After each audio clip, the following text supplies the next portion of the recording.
Okay, Mayor, we're actually live.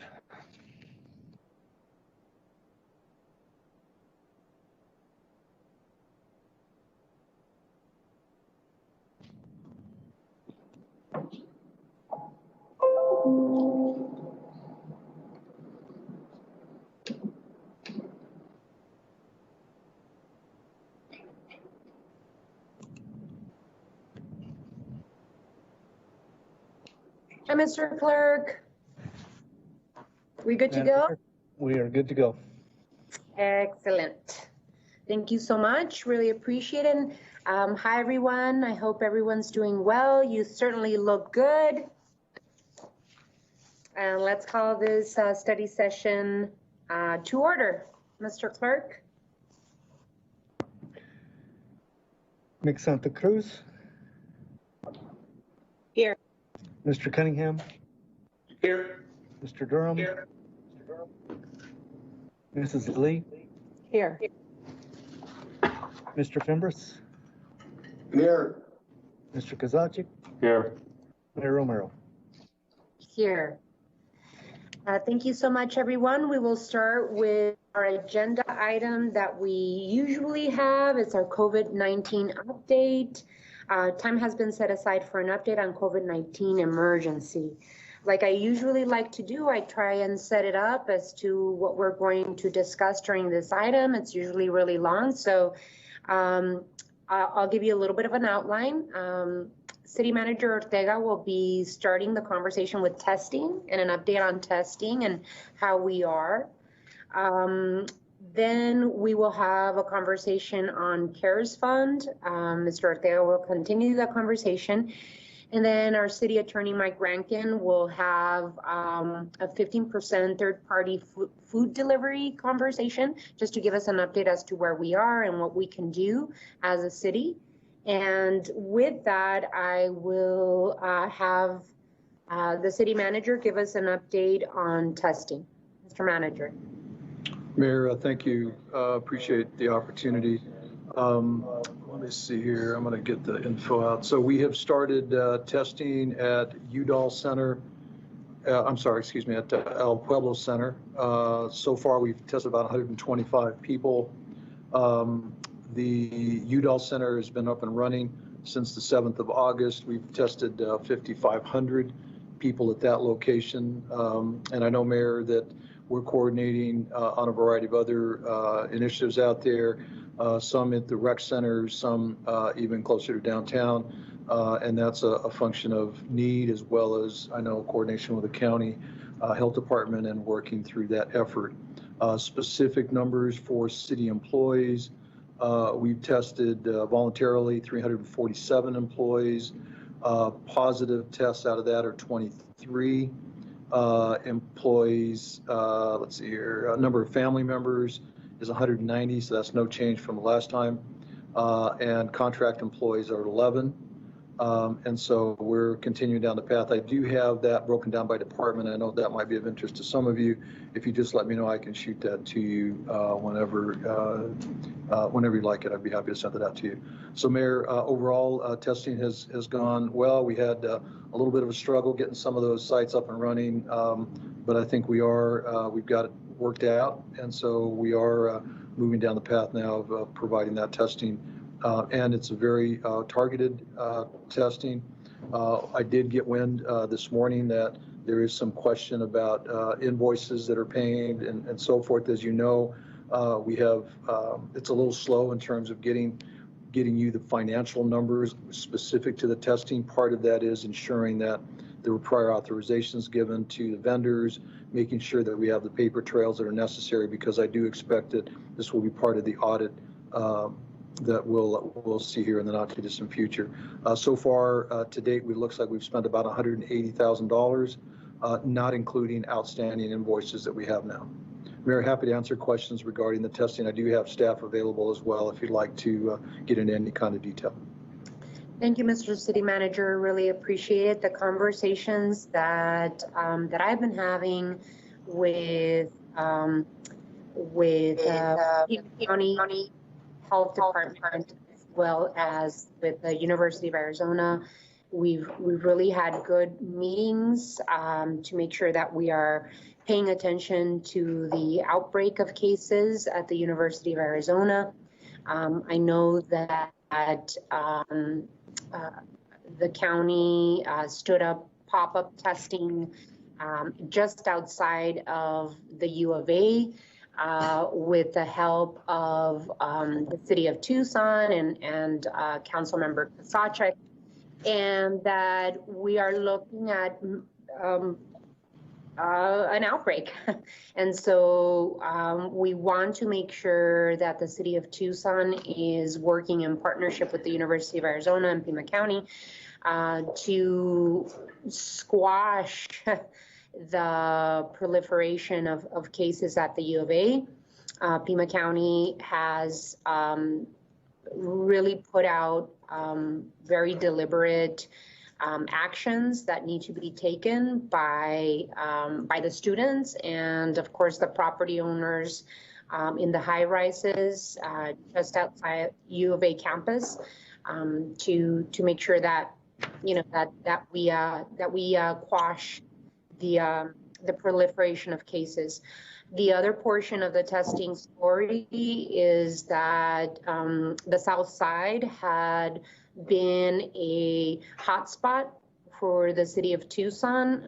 For the past 4 weeks, the city manager worked in conjunction with Pima County Health Department and the county administrator, as well as my office, to stand up a more site at the Pueblo Activity Center. We are working in partnership with El Rio Clinic to do the testing at El Pueblo. And then there's also pop-up testing that will be going up throughout the city of Tucson to make sure that we are, of course, Pima County Health is out and about in the community in different areas of the county and the city of Tucson to give the opportunity to people to take the test. What I have heard from Mr. Huckleberry is that pop-up testing is basically taking the testing to people, those that have not taken it upon themselves to go to Kino or to Udall or are not going to El Pueblo Activity Center. It's much easier for people to access testing when you take it to them. And so that's going to be happening throughout the next month. There is a possibility of pairing COVID-19 testing with flu shots, according to Dr. Cullum in Pima County. And I know that Nancy Johnson with El Rio made that comment to Pima County Health that they could pair flu shots at the El Pueblo Activity Center, and the El Pueblo Activity Center is a walk-in location. So that would be very, very good. And it's looking like the El Pueblo Activity Center location is getting good foot traffic in there. So it's a good partnership, good work. After many weeks and some concerns, I think we have it up and running, and I'm happy with the amazing work that the city manager, his staff, and the Parks and Recreation staff put forward. I mean, they really worked hard to make the El Pueblo Activity Center walk-in location a reality. So thank you, Mr. Manager, and your staff for heroic efforts to stand up that location. Really appreciate it. With that, I see Councilmember Fimbres has his hand up. Thank you, Madam Mayor. Mike, that 5,500 people tested, was that at Udall or El Pueblo? Madam Mayor, Councilmember Fimbres, that is at Udall. And do you know off the top of your head, what department has the most city COVID virus tested positive? Was that TPD, the fire guys, Suntran? Yeah. Mayor, Councilmember Fimbres, hold on 1 second and I'll tell you exactly. Hold on a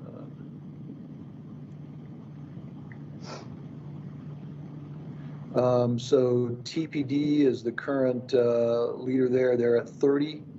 And then communications and TFD are shortly thereafter at 22 each department.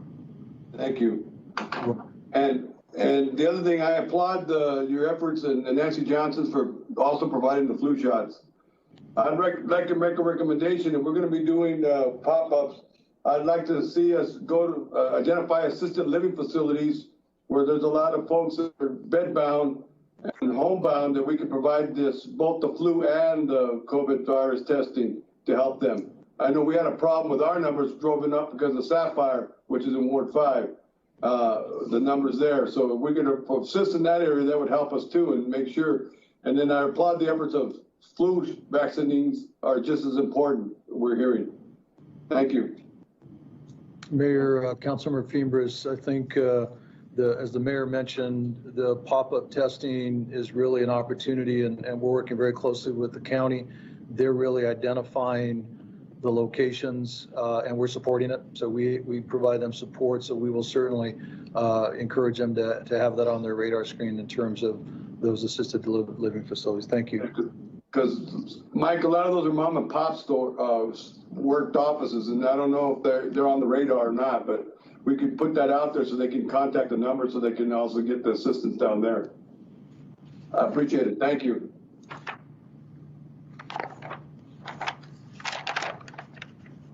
Councilmember Kozachik?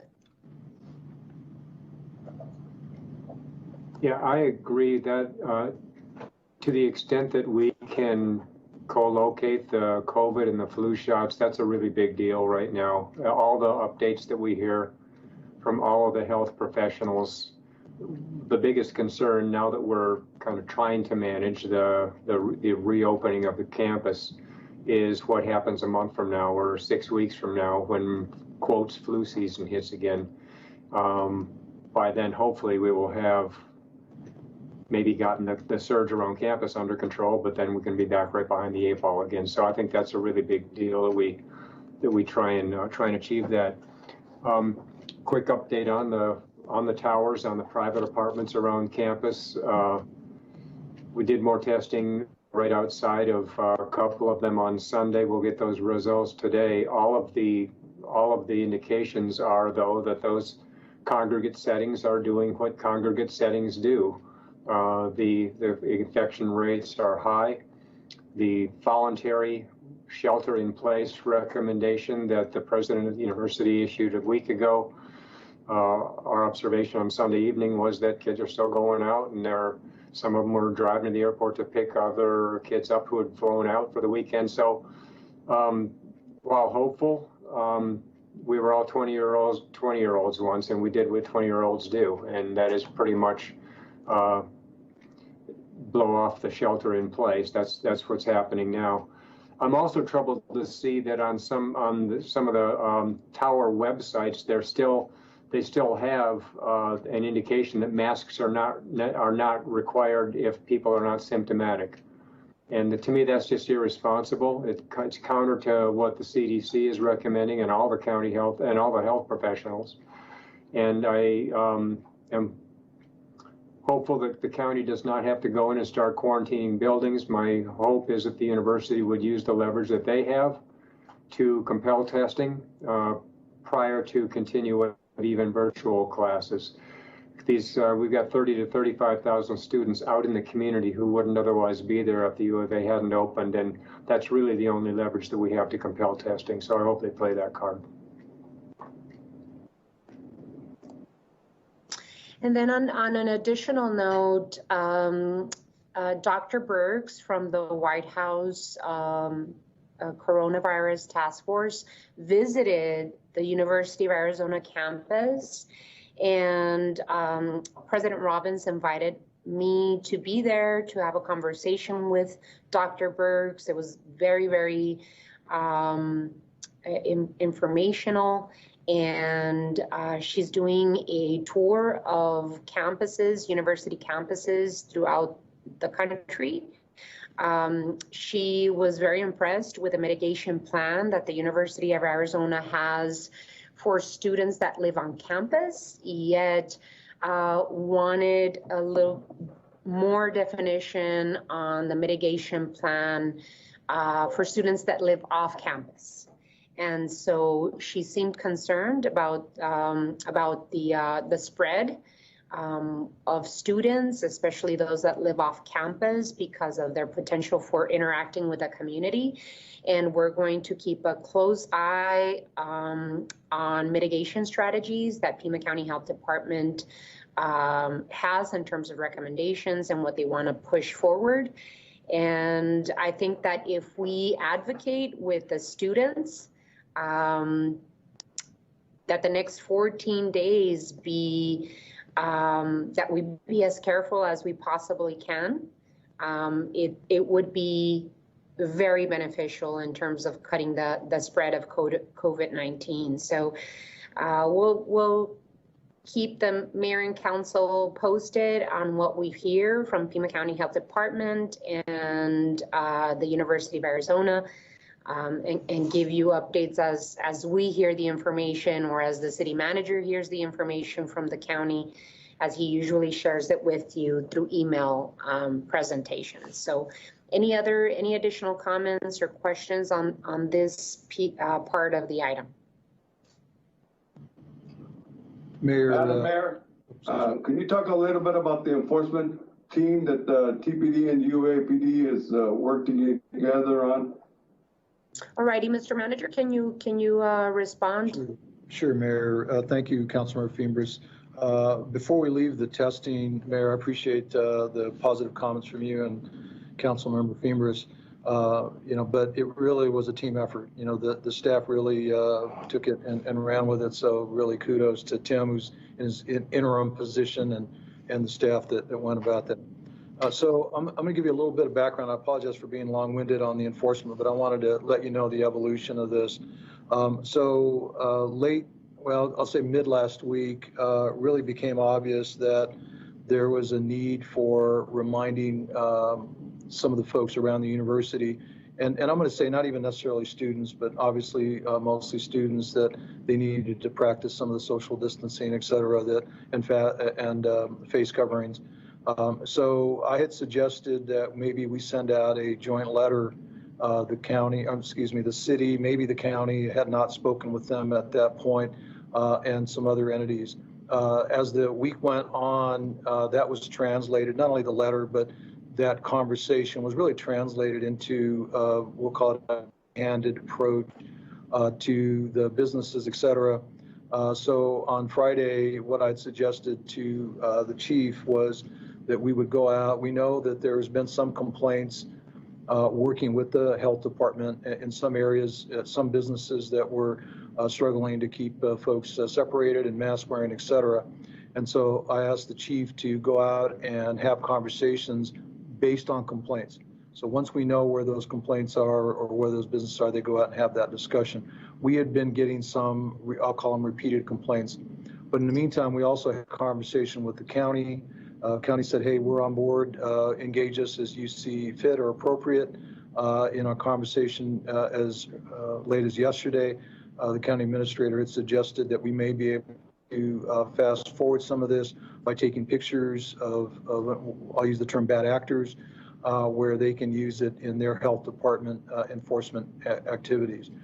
So that reminder, that opportunity for us, if you will, is to, again, be respectful of the businesses. That was part of the messaging that I sent to the chief, was we need to make sure that we are respectful. Folks are all struggling. We're all struggling during this difficult time, but we certainly don't want to be providing an environment for folks, or that goes unchecked, if you will, that would help the spread or aid in the spread.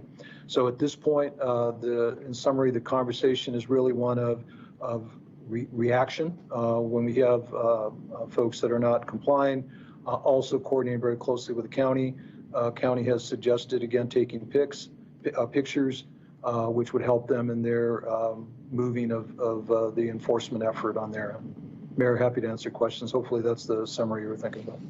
Thank you, Mr. Ortega. I know that we were concerned about a heavy-handed approach, and at the same time having the balance of, with the county's input in mind, having the balance of taking care of some bad actors that are out there, right? That are not following the protocol and the ordinances set forth by both Pima County Health Department, the Board of Supervisors, and the City of Tucson.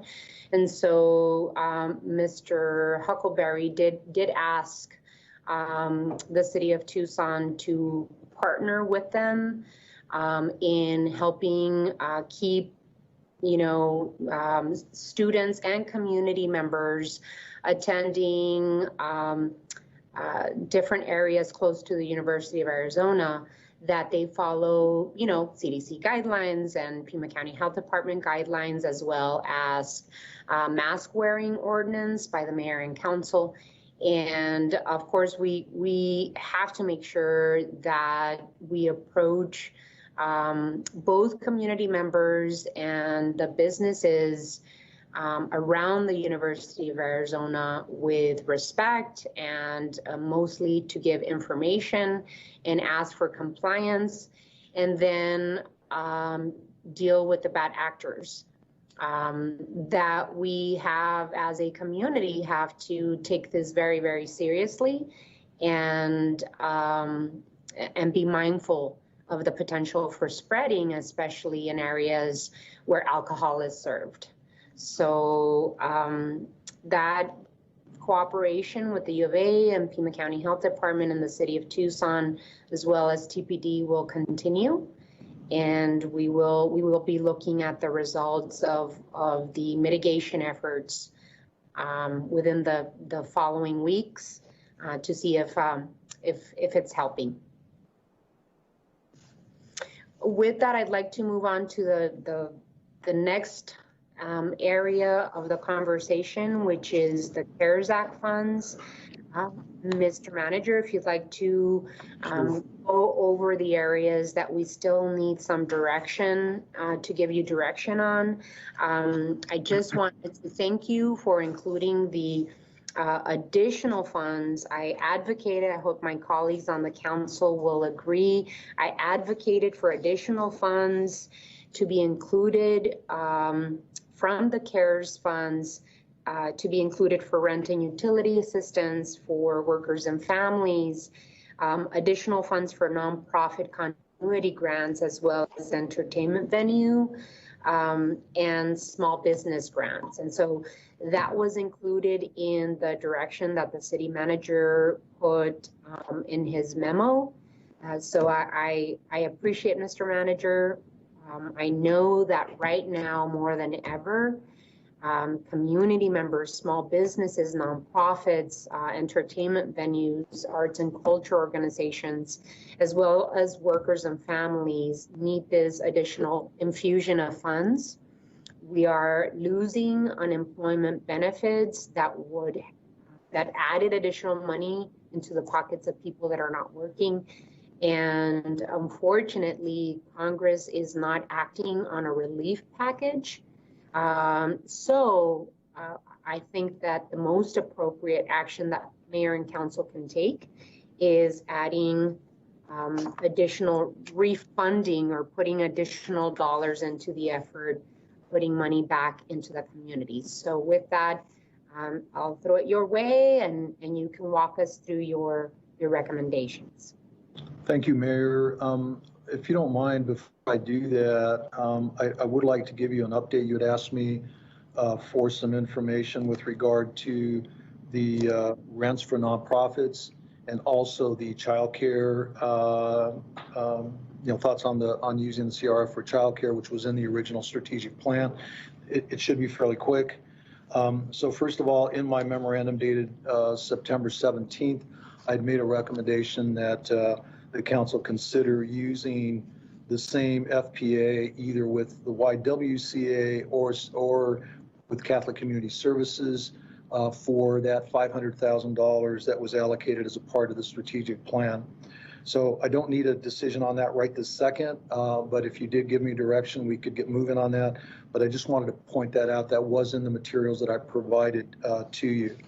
The other thing that Mr. Manager, I just want to share with my colleagues on the council that I did have a very informative conversation with experts in childcare, Michelle Crow and Penelope Jacks and Sarah Gasson and others on, them giving us advice of how we could use this $500,000 for the benefit of childcare. What they, and this is, I put it out for my colleagues on the council to digest and hopefully make a decision on. Their recommendation and advice was for mayor and council to expand our contract with Catholic Community Services because they've done childcare scholarships before, and that the scholarship be to the family, but directly to the child care center that is providing the service to the family. And so I would suggest that we follow that advice, that we follow that direction in terms of the $500,000 and contract with Catholic Community Services. And then I'll open it up for your continued conversation. I do see Councilmember Lee's hand up and also Vice Mayor Cunningham, if you all wanted to jump in. Your Honor, I'll go ahead and defer to Councilmember Lee first. Okay, go ahead, Councilmember Lee. Thank you, Vice Mayor. Thank you, Mayor. I just wanted to say, Mayor, I agree. I appreciate your leadership on bringing this forward. I agree with the unemployment insurance benefit going down and us not seeing any results out of Congress. I feel like we have an opportunity to have some real change and continue to supporting our families and our folks here locally. So with that, I would like to move to allocate an additional $3 million to rental and utility assistance, $2 million to direct relief to workers and families, $2 million to small businesses, $500,000 to nonprofits, and $350,000 to entertainment and art venues who have been impacted by COVID-19, and to continue working with our existing community partners and under our existing contracts, and ensure that priority is given to households, nonprofits, and businesses who have not already received a grant of the same type. Could you run that by us one slowly? I absolutely will. I was trying to go slow, but I will do it one more time, a little slower. I move to allocate an additional $3 million to rental assistance and utilities, $2 million to direct relief to workers and families, $2 million to small businesses, $500,000 to nonprofits, and $350,000 to entertainment and art venues who've been impacted by COVID-19. And then again, to continue working with the existing partners under the existing contracts and ensure priority is given to households, nonprofits, and businesses who've not already received a grant of the same type. And Mayor, is the CCS piece contained in that, or is that extra? I think that's maybe separate, but okay. I would entertain making it part of the motion if that's the council's pleasure. Yeah, so Nikki, how does that fit in with your thoughts? Because Pio Decimo does some really good work with CC. I'm sorry, Paul, I stepped in front of you. Go ahead. So I believe... I'm actually on the same page with everybody there. Okay. I was going to make the motion with CCSP. I just want to make sure, Nikki, what I'm hearing, and I'm not fast enough with the two computers. You're recommending what's outlined in the memo dated 22nd of September, correct? Yes, that's correct. And Mr. Mayor. I'm sorry to interrupt. I just wanted to make sure I did hear a different number there, and I just wanted to confirm. I heard 350 for the entertainment venue. If the memo is 250, I just want to make sure. Yes. It is 350, Mr. City Manager. 350. 350. Item 2. And you get that back in rounding. There's still an item 1. And so, okay, so there is a motion on the floor. There's some, there was some clarification. Do I hear a second? I'm going to second the motion. Alrighty, so Councilmember Santa Cruz and or Vice Mayor Cunningham second the motion. And then Councilmember Kozaczek had asked about the recommendation for the Catholic Community Services on the childcare grants. Would we consider it separately, Mr. Manager, or should we just consider it, lump it in with this motion? Sure, Mayor, you can consider it all together. Just a point of clarification, two, actually. Number one, the 500,000 is already included in the strategic plan. So it's not an additional allocation. It's basically just a direction to utilize CCS for that, number one. Number two, I just want a point of clarification on my memo or in my memo.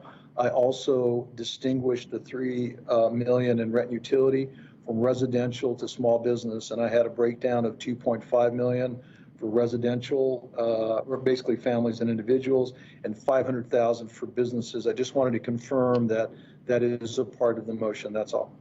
Thank you, Mayor. Thank you, Mr. Manager. As recommended by the city manager, Councilmember Lee, you feel comfortable with that? I feel comfortable, and also to clarify, I would like to go ahead and amend my motion to include the 500K for Catholic Community Services for childcare and just put it all together. Okay. All righty. Does the seconder agree with that clarification and change in the motion? Councilmember Santa Cruz? Yes, yes. Okay. All righty. So, and then for further clarification, the $500,000 has already been allocated, but it is really designating it for CCS to administer. All righty. Any additional discussion? Councilmember Fimbres, and then I believe Steve. The entertainment venue continuity grants went from 250 to 350, is that correct? In the motion? That's correct. Okay, that's one clarification. Thank you, Madam Mayor. And Mr. Councilmember Fimbres, the thought is to help entertainment venues and stages, as well as venues that relied on events and parties to be able to survive. Like Union Halls, would that be one of them, a nonprofit like the American Legion, the DAV, some of these that are nonprofits would be eligible for this? I believe that is the intent. I'm hoping that is a possibility in terms of us being able to do it. So the intent is to also look at, American Legion halls and organizations like the Rialto, the Fox, and other entertainment venues and stages. I'm thinking Gaslight Theater and Savoy Opera House and other stages and entertainment venues that have not been able to to live off of their business model. So yes, I'm hoping that we can do that.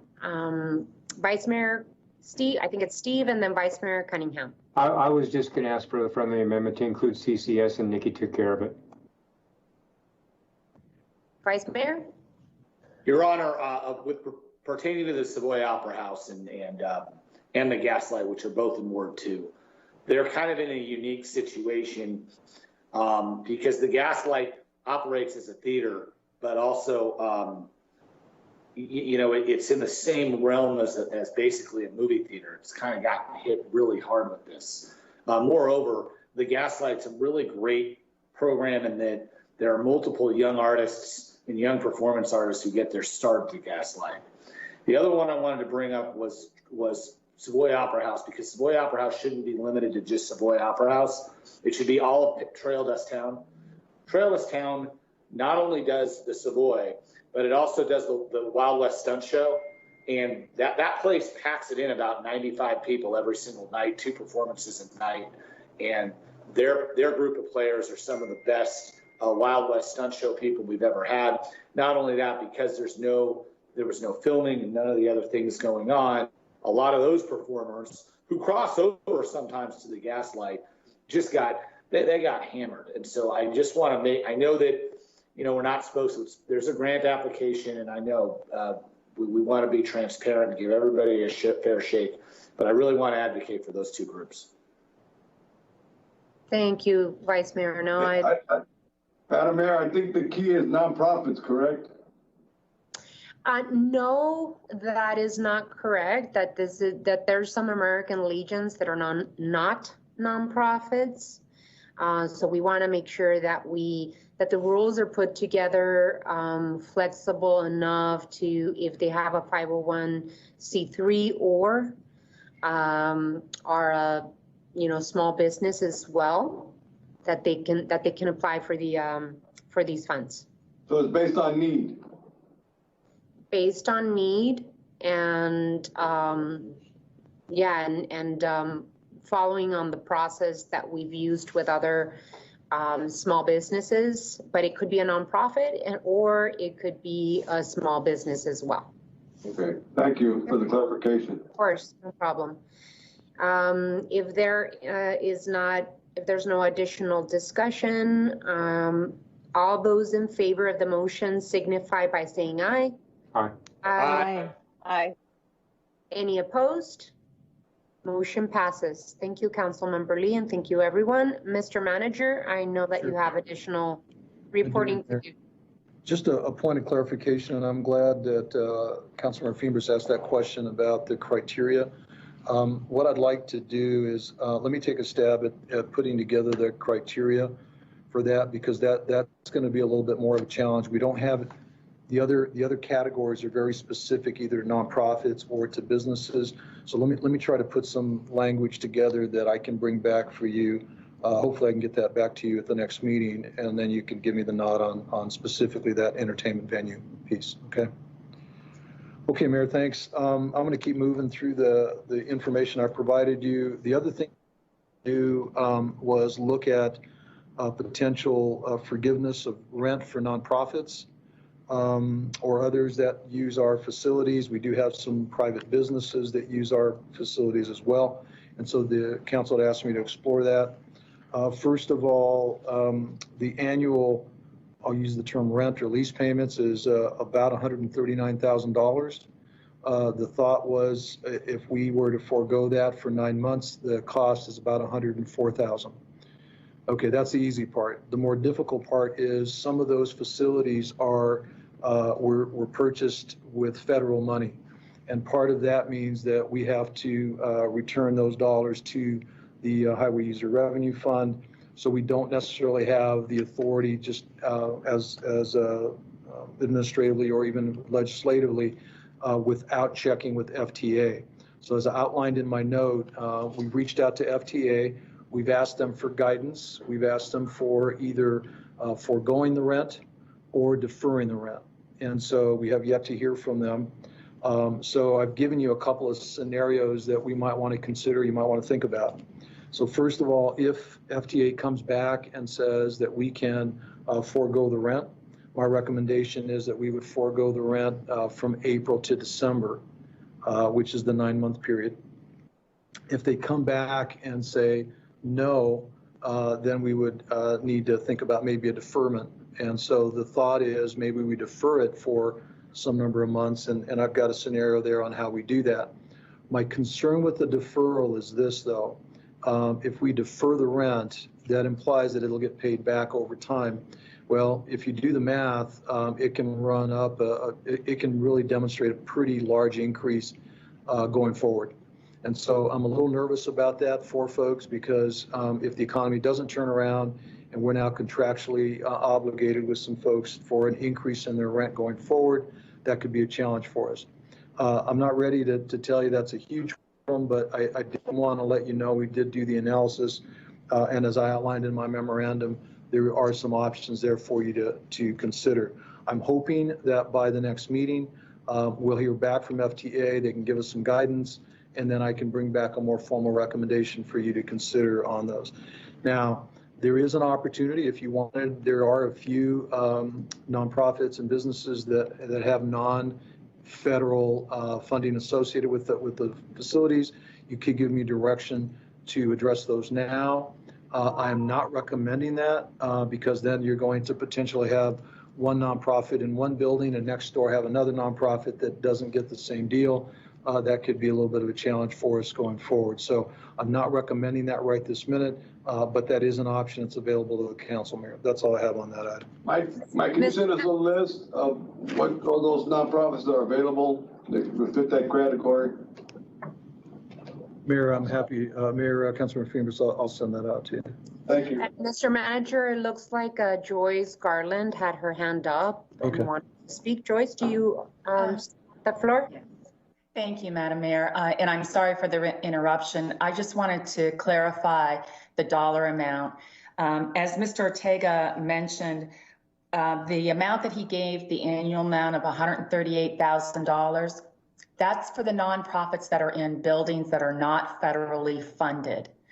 I just wanted to clarify that because the amount in federally funded buildings is well over $258,000. All right, I just wanted to clarify that so we understood there are two different things here. Okay. Thank you, Joyce. I appreciate the clarification. So essentially, Mr. Ortega, what you're recommending is that we, if we do want to consider this, that we take our time and that we see how we have staff create the program that's fair for everyone. Madam Mayor, yes. And a lot of it is because I don't have guidance from the feds yet. And until we get that information, it'll be difficult for me to, I mean, I can try to craft and like what I did in the memo to give you options, but until I get something definitive from them, and we're hoping that the 6th we have that, then I can give you some guidance and some suggestions that are more finite in terms of what that program might could look like. Okay, and I see Steve's hand up. Yeah, real quickly, Mike, I understand the deferral comes with a potential balloon, but why couldn't it also come with a payment plan to spread that out? Mayor, Councilmember Kozaczek, so that is definitely an opportunity. Here's the challenge. The lease would have to be extended for a longer period of time, which is not necessarily a problem in some areas, but in other areas that could be an issue if someone is leasing a space that we're going to need for other purposes down the road. So one of the things that I thought of was if we could, say, give them 5 years to repay it, right? Which on the surface is great because you're dividing that to bigger denominator, smaller payment. But in some instances, I can't do that without extending the lease beyond what we were thinking we would before we need that facility. So we're going to maximize the amount of payback if the deferral is the option. We'll figure out a way to maximize that to really give these folks a break, and hopefully it's meaningful where they don't see a balloon payment down the road. Alrighty, so that item you will bring back to us with a recommendation. Move ahead. Yes, ma'am. So the last item on the financial side, Mayor, is last time I'd given you a recommendation. It was in Amber's PowerPoint for $2.5 million from the CRF. The CRF, by the way, assuming that, well, you've already given me direction on the $7.85 million. So that is taken out of our reserve with the $2.5 million taken out that I'd recommended last time. The reserve will go to $16.4 million. So the number is $16.4 million based on the additional $100,000 for the entertainment venue, the continuity grant. So Mayor, I would just like some direction. I'd given you a recommendation last time. And I didn't get a direction from the council. You wanted some time to think about it. So I would like some direction on that as we move forward. A lot of those programs are just waiting for you all to give me the nod. That's all, Mayor. I know that there were questions the last time, Mr. Manager, on the outreach and communications budget. I think that was for 382. There was just some comments in terms of it being a big chunk of money.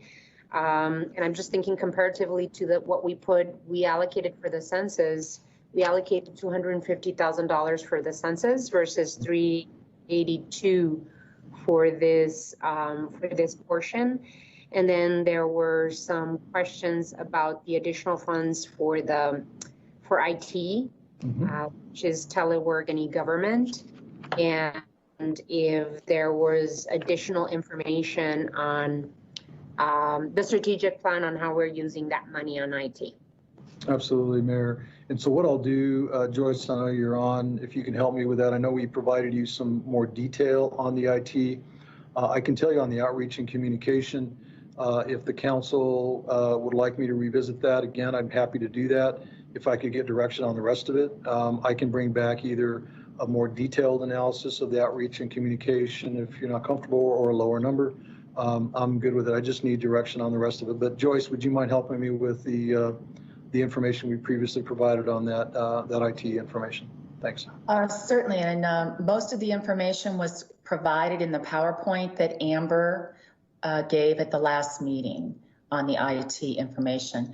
I do know that Colin is also putting together a separate memorandum that will be sent to Mayor and Council this week.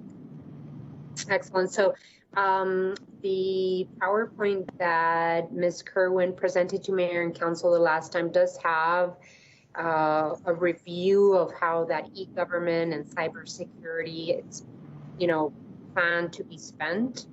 And then, of course, it goes on to talk about cybersecurity and how it's planning to be spent. I wanted to open it up for discussion and see where my colleagues are at.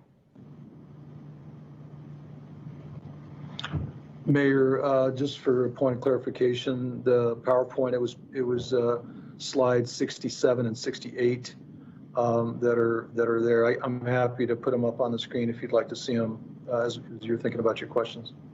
Mm-hmm. And see if there's any additional questions or comments from my colleagues on the council. Yeah, go ahead and put it. I have it in front of me because I just wanted to make sure that that I had the details in front of me. And if you want to put it, share your screen, Mr. Manager, so that, and Joyce, I don't know if you want to walk us through this or anyone else on the call. Mayor, you should be able to see it now. Yes. And that's slide 67.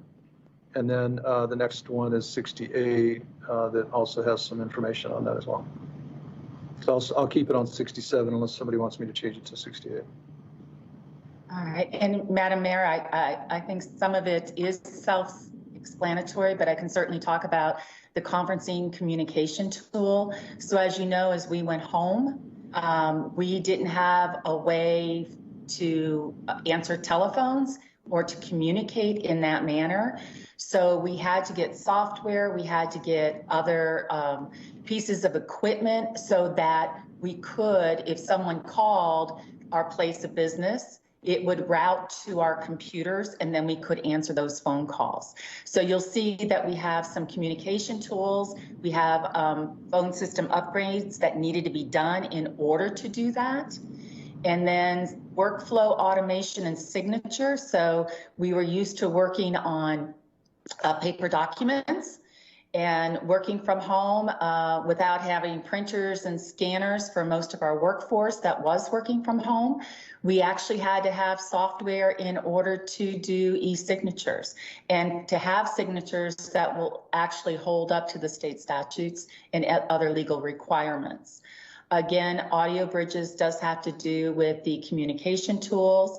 We do have a timekeeping system that needed to be upgraded in order for us to do that from our phones and from other areas. Internal communication tools, again, that's additional software we needed.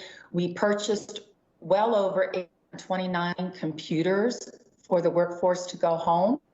And also departments had to purchase more, and because we didn't have a lot, they're now using their own operating funds. So Colin Boyce is actually here. I'd like him to talk a little bit more about the cybersecurity and some of the other details. I'm just not that familiar with cybersecurity, so I think Colin would be a better person for this. Thank you, Joyce. Go ahead, Colin, if you're there.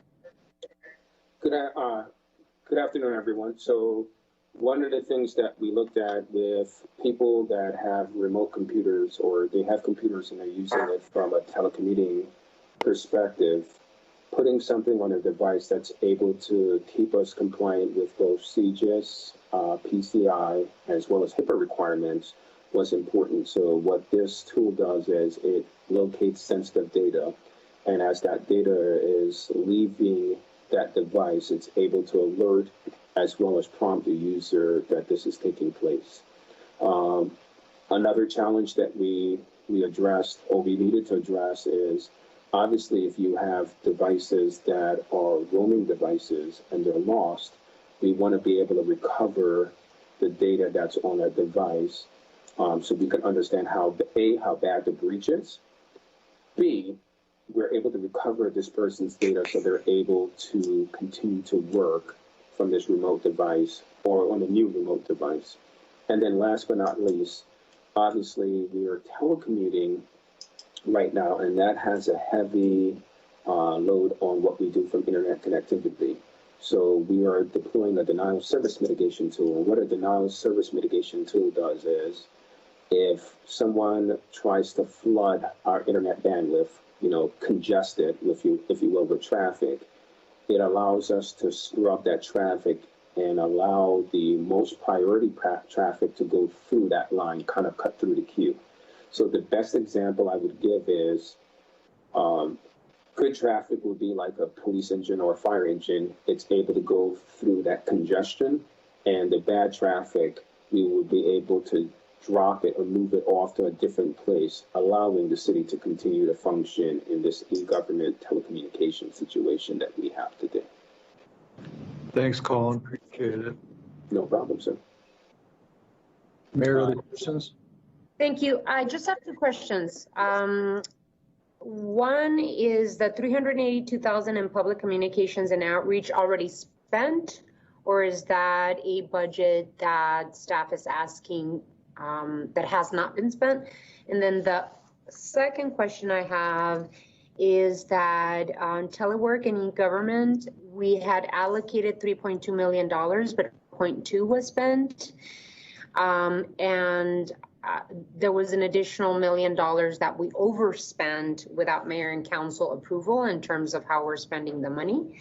I see the breakdown, I understand the breakdown, but I don't think it's good practice to spend above what has been allocated, especially in cases of CARES funds. So would you happen, Mr. Manager, would you happen to know if the 382 is already spent? Mayor, it has not been spent. Okay, alrighty. Alrighty, open it up for my colleagues on the council. If there are any questions or any input, it's your floor. Councilmember Lee. Thank you, Mayor. I just wanted to say, I've been working and my team has been working closely with Colin over the past couple of weeks just to really follow the Wi-Fi project and understand how we can best support that and understand what needs we're going to have to scale citywide. So we do have a plan to get something on a study session item in the next, I think the 20th with the Vice Mayor to understand what's been done and what needs are coming up, which is going to be separate from some cybersecurity requirements that I know Colin has identified. So there are definitely some needs there. We're seeing across, within the city and in other areas and other industries, a big increase in cyber attacks, continued increase in cyber attacks. So there's still definitely need that's there. And I know from me being your IT nerd on the council, continuing to look at what specifically to help advocate and bring forward in my capacity to help advocate for that. So I know from my perspective, I'm still trying to understand exactly what needs to come forward and help facilitate that. So, but we do have a study session coming up hopefully soon to understand more on the Wi-Fi piece as well. Thank you so much, Councilmember Lee. Any others? Vice Mayor, I believe you had your hand up. No, Your Honor, not. Basically, I just want to echo what Ward 4 just kind of filled in. Look, we're gonna bring this around. There's so many different options. We've been working really well with the IT staff to kind of flesh it out, both so that we're making sense at the optimal, like a government operations perspective, but also a universal telecom perspective. And I think we're going to get there. It's just there's so many moving parts when we talk to this. Everything from our telemetry into our police cars and our communication systems with fire to hotspots for folks who are in need of help getting connected? And then if our network doesn't meet that need, how do we fill in the blanks? And what's the best way to fill in the blanks? And there are community partners that provide the path of least resistance to do so. Right. I think that's kind of where the direction we're going. It's really just so complicated that we kind of need to flesh it out and have a few more meetings. I want to thank Nikki, Councilmember Lee, for kind of schooling me on some of this stuff, and my education's been enjoyable. You know, I am so thankful for Councilmember Lee actually understanding all this stuff because I sure don't. What I would like to do, if it's for consideration of the council, is that we get a motion to move on the request by the city manager, except that $382,000, so that we can just get a little bit more of a plan as to how that's going to be spent. But everything else should be okay, and we should move forward. I'll move that, Your Honor. Alrighty. There's a motion, and I don't know if Just for clarification before I second it, you had correctly pointed out, Mayor, that some of the items had been overspent. Exactly. So how are we addressing that in terms of the remaining CARES balance? Mayor, In the context of the motion, I mean. Right, Mr. Manager? Mayor, members of the council, and I didn't answer that. It was a comment, I think, from the mayor. I didn't comment on it, but I will tell you, I did authorize that based on our e-government and our virtual. We do have opportunity to get reimbursed for that using CARES money or using the CRF. I do have dollars that we can put towards some of this. Keep that in mind as we go through this. What I'm trying to do is maximize the reimbursement opportunities for us as an organization. Councilman Kozaczek, more specifically, to your point, we are watching it very closely, and I'll make sure that you are crystal clear in anything that comes up. If I do get us into a situation like that where I've authorized it, I'll make sure that you are clear ahead of time and the reason for it. But at this point, I don't see that happening. Keep in mind that you again have about a little better than $16 million left in reserve. My expectation and recommendation at this point is that we not touch that until later in October, even into November, just to make sure that we have a handle on what happens with the potential resurgence and or the flu that might be coming. So again, I try to put all of that into one answer, but I'll make sure that we are in close communication. No, that's fair. Is the 16 million before or after the 7 or 8 that we authorized a few minutes ago? It is after. It is what is remaining, assuming the council gives me direction on the 2.5 and on the 7.7. Okay, then I would second Paul's motion. So there's a motion and a second. I do see Councilmember Fimbres' hand up. Thank you, Madam Mayor. My question was about the 382,000, which you got answered, and also about the overspending, which Mike just responded to and answered. And I think the other question is, Joyce had mentioned that Colin's going to send out an email this week. Will there be extensive information on items, pages, the PowerPoint 67 and 68 sheet, so we can look at it and get a better understanding? Mayor, happy to do that. We'll send out those PowerPoint slides again with a little bit more of a narrative to give you an understanding of what we're doing there. Happy to do that.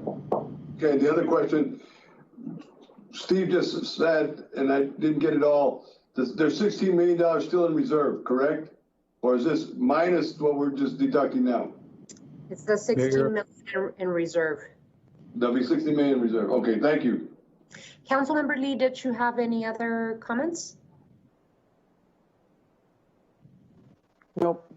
All righty. So there's a motion and a second. All those in favor signify by saying aye. Aye. Any opposed?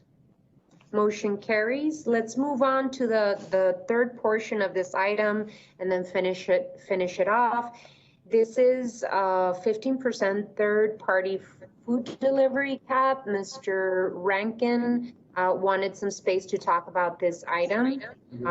He's been working with my office to bring more clarity to what other cities have done with capping this third-party delivery.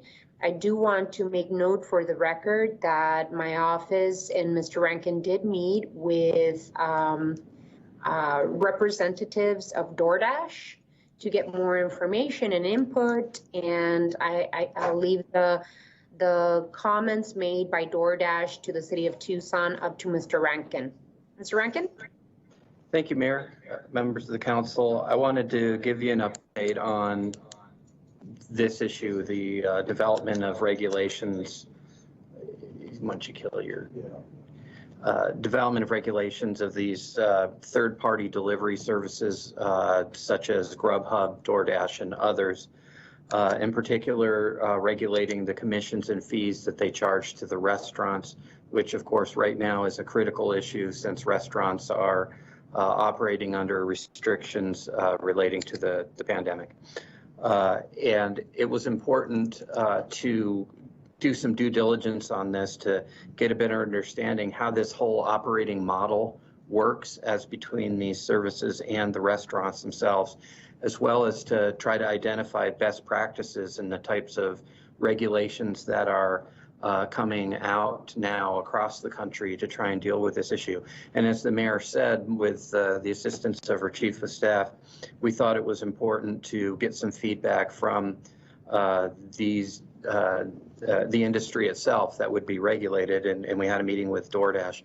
And what I can tell you is that I think we're now in a position that I can bring you an ordinance on October 6th, which, as we discussed before, would impose caps. I believe that what I present to you will impose a 15% cap on the commissions that these types of businesses charge to the restaurants that they partner with.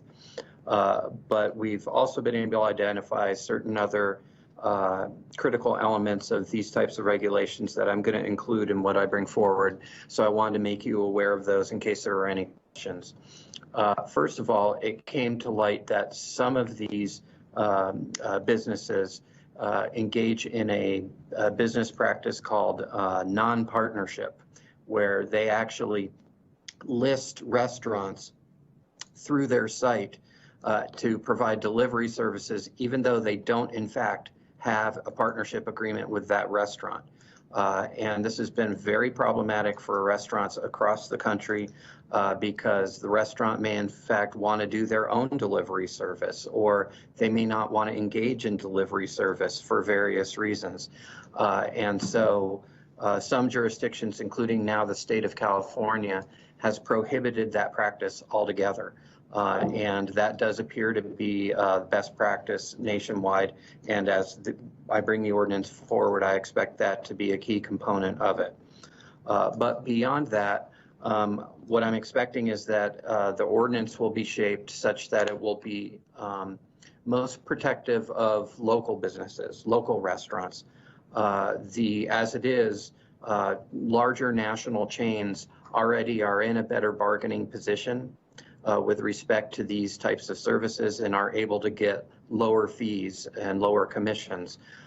So some of the jurisdictions in California and their regulations have excluded from the regulatory cap national chain restaurants. So I think that will probably be a component of the ordinance as I bring it forward to you.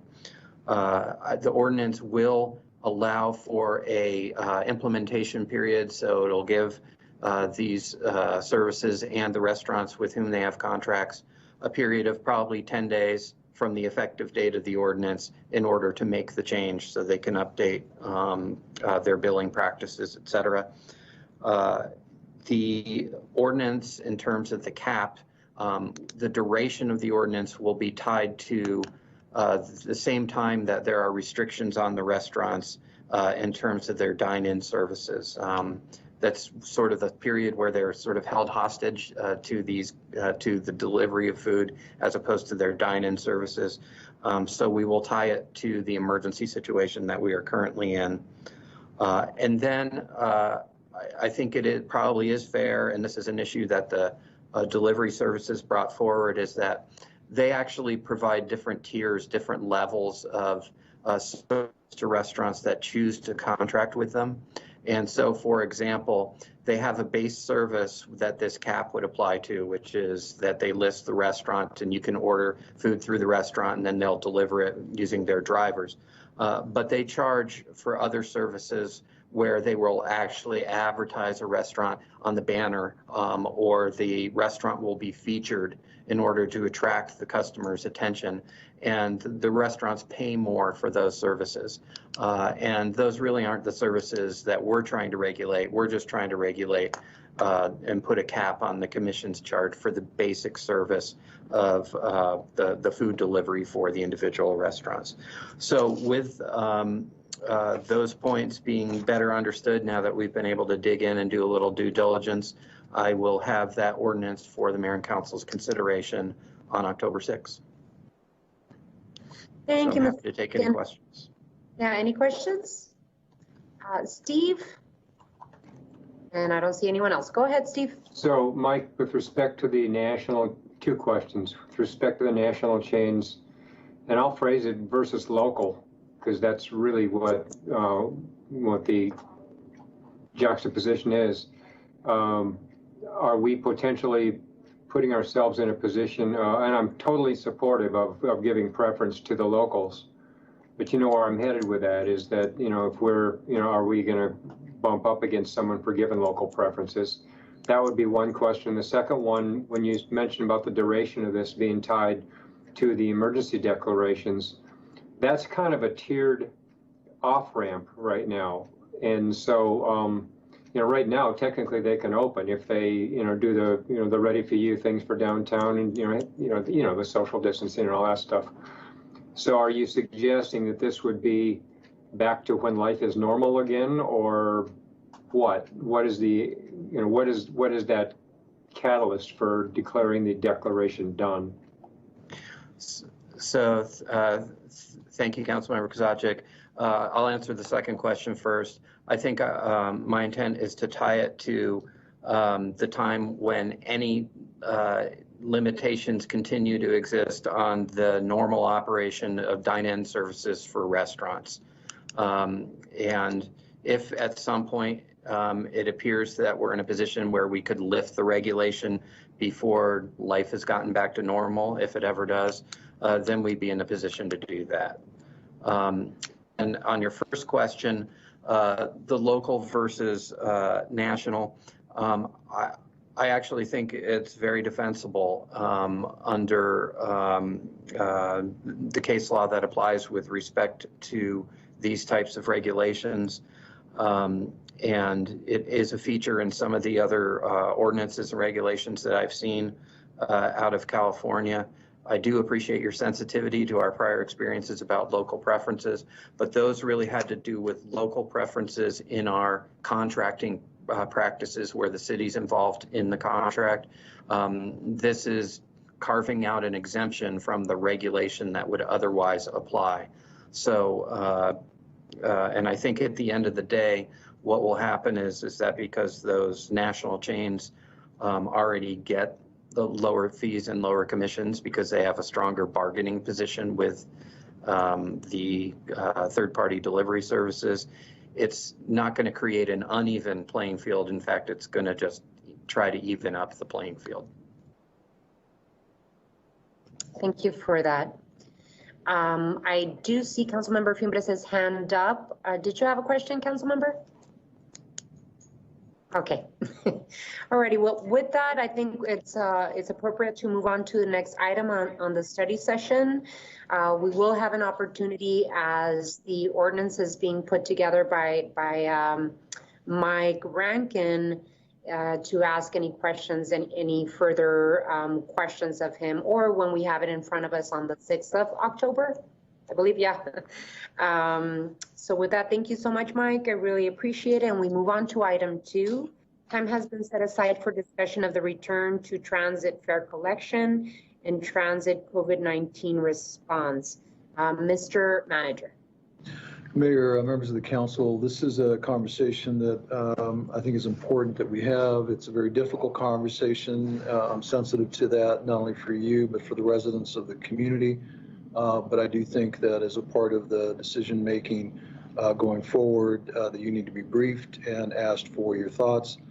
So with that, I'll turn it over to our Director of Transportation and Mobility, Diana Lufko. Good afternoon, Madam Mayor and council members. I had provided a presentation with the agenda item. If you would like, I can take you through the presentation, or we can just jump into discussion. So I leave that really at the direction from the council as a whole. Thank you, Diana. I think that we have the information that you presented to us with our information packets. I would much rather spend the time on having the discussion, presenting the information that you have, and then time for questions from the council. Okay. So real quick, I'm just going to go through some of the key items real quick with y'all. You know, when COVID hit, it was really about safety for us first. We really looked at making sure we were protecting our riders, protecting our employees, and then whatever additional safety practices, following CDC rule as well. So some of the things that we've invested in is barriers for the for all the buses. We just the plexiglass barrier that went on every single bus, and that was actually installed in June. So we had that extra bit of safety. But if you remember at the beginning of this, when COVID just first started, we actually went to rear door entrance. And therefore, that actually provided some safe social distance between drivers and passengers. And then also through the course of this, where we had higher riderships, we also added additional bus services so that we could provide for that social distancing on the buses. We wanted to continue to maintain that. And then when the mask came into play, we actually put up there and said, please, you must have a mask in order to ride the bus. And we've been asking our drivers to help us facilitate that. And that's one of the reasons with going back to the consideration for fare box collection is that would allow us to open back up to the front door loading, paying the fare, and we would be able to assist folks to make sure that everybody that gets on the bus actually has a mask.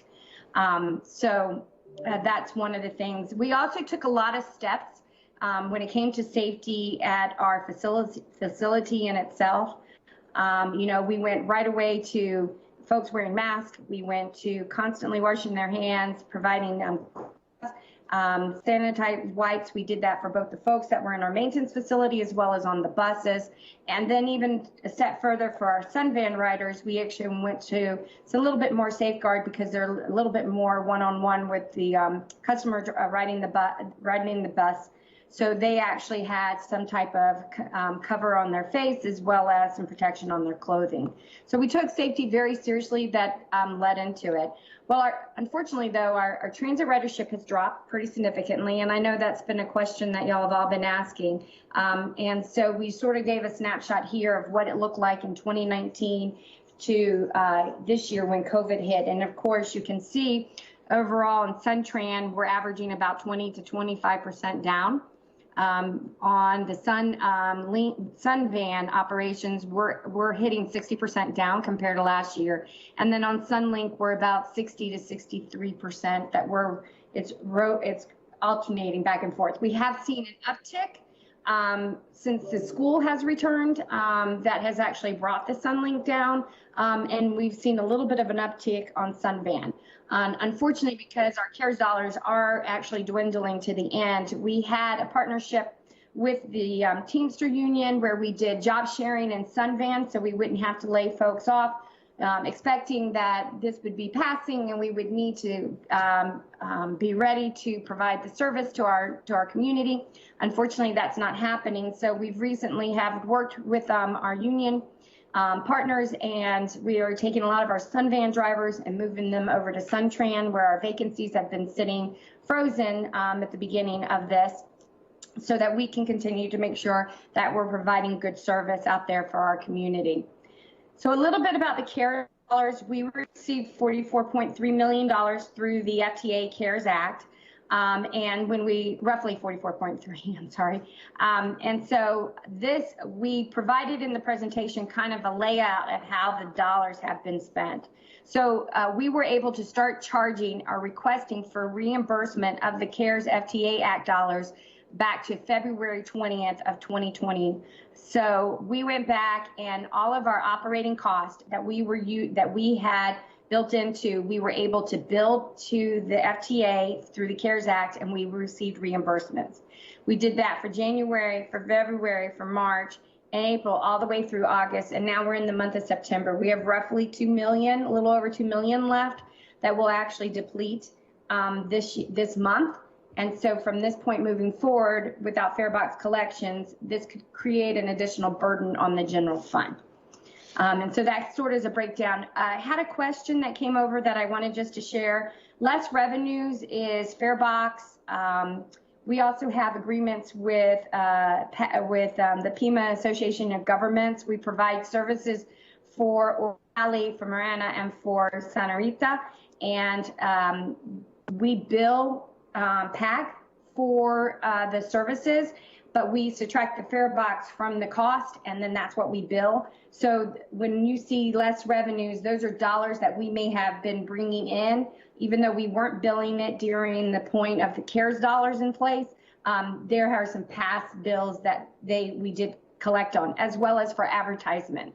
So you'll see we did pull off some revenue dollars during the course of the CARES dollars. But that's because that was coming in through either advertisement from our agreements or from our overall agreement with the RTA of contribution toward our transit operations. We also assisted Liz's group, that group, with moving folks that were diagnosed with COVID or potential or asymptom to facilities for proper quarantine and protection. And so the FTA actually allowed us to do that. That's very uncommon. Typically you have to go out, but because of the scenario, the FTA actually gave us permission. So during those months, we actually provided that service to the Housing Authority, and we were reimbursed back for it. They discontinued that service as of August 31st of 2020. So now they've actually moved over to a vendor in the private sector side. And then we had, unfortunately, had one of our Sunlink stations that was vandalized, and we had to restore it, and we weren't allowed to build that back to the CARES Act either. So those dollars came out. So when we actually were asking for reimbursement back to the FTA, we had to subtract all of that out and actually just ask for operations. In the month of June, you see a bit of an uptick. Well, that was because we had to pay for the barriers that we purchased for the protection on the buses. So that's why you see a little bit of an uptick in the dollars of what we spent that month. Some of those COVID dollars were spent on those barriers that we had installed back then. So we also did a breakdown, and that's in your slide, of how expenses happen. And if there's any questions, just let me know, but I won't go through it in much detail. And then one of the other questions that has been raised to me is, if we do not do fare box collection through the end of the year, what is the potential cost to the general fund?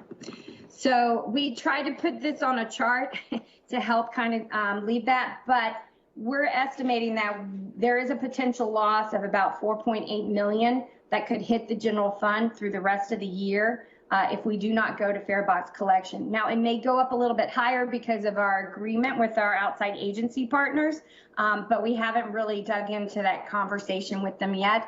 But we do know that without fare box collections, we have a potential of 4.8, and these are estimates. So it's kind of hard to say. Some of the, one of the things I want to real quickly share with you, though, is that with the FTA dollars, they were very specific on how we could spend it.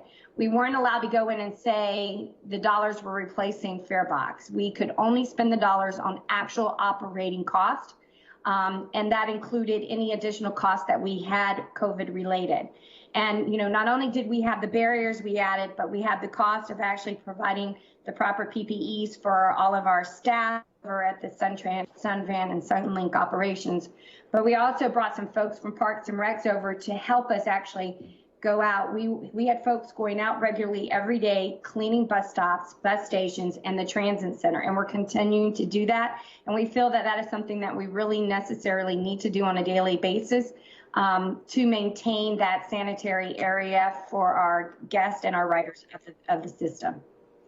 So one of the reasons why we're approaching about the idea of returning fare box was also, at this point, any dollars that we're not collecting will add an additional burden to the general fund. We also feel like if we go back to that fare box collection where the drivers are greeting folks when they come in, it also will help us with managing of the mask. But it also helps us with reducing the non-essential rides. Even though we've had that posted on the bus, we have a lot of folks that ride the bus and not necessarily there for the essential rides. So again, we want to really be focused in on that social distancing so that we have everybody protected, and that the return to fare box will give us that opportunity. So I believe with that, I'll turn it back over for any questions that y'all might have, and we'll go from there. Thank you, Diana. Am I correct in thinking that the what you said, the $4.8 million is based on actual 2019 revenues? Yes, we did. We went in and we looked at our budget numbers, and then we went back and we said, well, we know we did this in 19. We have a drop, so we sort of did an estimate. So 4.8, I think, is kind of on the high side. And as you said, we are seeing some return to the SunTrans system, but not so much to the SunVan and SunLink. So that your estimate is based on 2019 ridership. So if we're down 24%, 25% ridership, that means it's less. And then you also said, correct me if I'm wrong, that we still have $2 million available from the FTA funds. So that would bring down the possibility of projected loss to maybe about 2.8 or less. Yes, ma'am, but that's not including that 2.1 will go toward our operational cost. We have actually to run the mass transit system, so that's SunLink, SunVan, and SunTran, runs about $5 million on a regular basis, but we're actually hitting about over $6 million on a monthly basis. So because of all the additional safety precautions that we're taking, so we're actually spending a little bit extra money on a monthly basis. So that's eating into it as well. Alrighty, but those PPE needs and cleaning materials are CARES fund or FEMA reimbursable? They are not FEMA reimbursable from what I've been explaining, but we have been billing them to the FTA CARES dollars. Okay. So we did reach out to ask if we would be able to use the CARES dollars, the other CARES dollars that the city received, and we were informed that you could not take dollars that were originally budget and actually apply it. And because we received FTA CARES dollars, we were informed that we would not be able to tap into those dollars. So whatever we do stretch and expend that goes above and beyond what's in the budget would actually fall on the general fund. Alrighty. I see Steve's hand up, and then Councilmember Santa Cruz after Steve. A couple of clarifications. You're saying that since we've used FTA funds to fund PPE, once the FTA funds expire, we cannot use CRF funds to fund PPE? When we asked for clarification, we were told that we would not be able to tap into those dollars because of the FTA funds that we received. Mayor, That doesn't make any sense. Yeah, Mayor, maybe I can help here a little bit. So the conversation is if they were budgeted, the CRF is not eligible, and that's across the board. So the conversation around specific PPE going forward, I think there is an opportunity for us to have that discussion internally. Right, because nobody in the world budgeted for PPE. Right. So I think that there's an opportunity there for us to diminish the revenue loss by tapping CRF to the extent that we need PPE. It doesn't matter if someone's riding a bus or walking down the street, they're wearing a mask. Mask is a mask. Mayor, Councilmember Kozaczek, the key piece to that is the feds are looking at the fact we did receive money for transit, and those dollars, they're just going to want to make sure that we're not taking advantage of two funding sources for the same thing. But I think that there's an argument to be made going forward that because those are not budgeted expenses in the future, that we should be able to push forward on that. So those kinds of expenses we're okay with. I appreciate the nuance. Secondly, we're not the only player in the region who's benefiting from our encouraging ridership on transit. Every PAG member agency is. And to the extent that we're the ones who are potentially holding the bag, I think that there's an obligation. There's an obligation for the rest of the PAG members to help offset some of these losses if we continue to not charge fares. So here's my point, though. I'll get to the cut to the chase because I know Lane's waiting. Basic economics, when ridership is down, you don't raise the cost of your product. We have right now Tucson Water on a payment moratorium, same thing with TEP and Southwest Gas. We're about to see eviction restrictions end. These services could become even more essential for the public in the next several weeks. And I'm just suggesting we ought to be sharpening our pencils and tap some of the other potential partners in helping to fund this. Find a way to continue these free rides until at least the end of the calendar year and then take another look at it. That would be my position on it. Councilmember Santa Cruz, and then Councilmember Fimbres, and then the Vice Mayor. Councilmember Kozaczek just stole my talking points. But to add on to that, I think that we shouldn't be subsidizing the fare box revenue for other jurisdictions without them helping pick up, the cost of them. So if they're not willing to do that and we need to charge fares to like non-city residents, then maybe we need to have that conversation. I also agree that we should have been stretching out these FTA dollars from March all the way to December and not be like, oh, we ran out now, like we needed to be thinking at least through December. And then I think we can return to front loading, like if they have the PPE and all that, we can return to that. We can do everything that's been asked without having to chair fare box collection, because I agree that this is a time that we did this partly for as a safety measure, but also because we knew the financial burden it was going to have on so many of our essential workers who still depend on the bus to get to work. So I'm also in agreement that we should not consider fare box till the end of the year and have that conversation then. Councilmember Fimbres, and then Vice Mayor Cunningham. Thank you, Madam Mayor. I totally agree with Councilman Kozaczek and Councilman Santa Cruz on this issue. We have lots of people that are unemployed right now, can't get any funding, can't get any money. They're not eligible for a lot of this money that was given out. And you see the problems DES is having with the state trying to release money, and then it just got shut.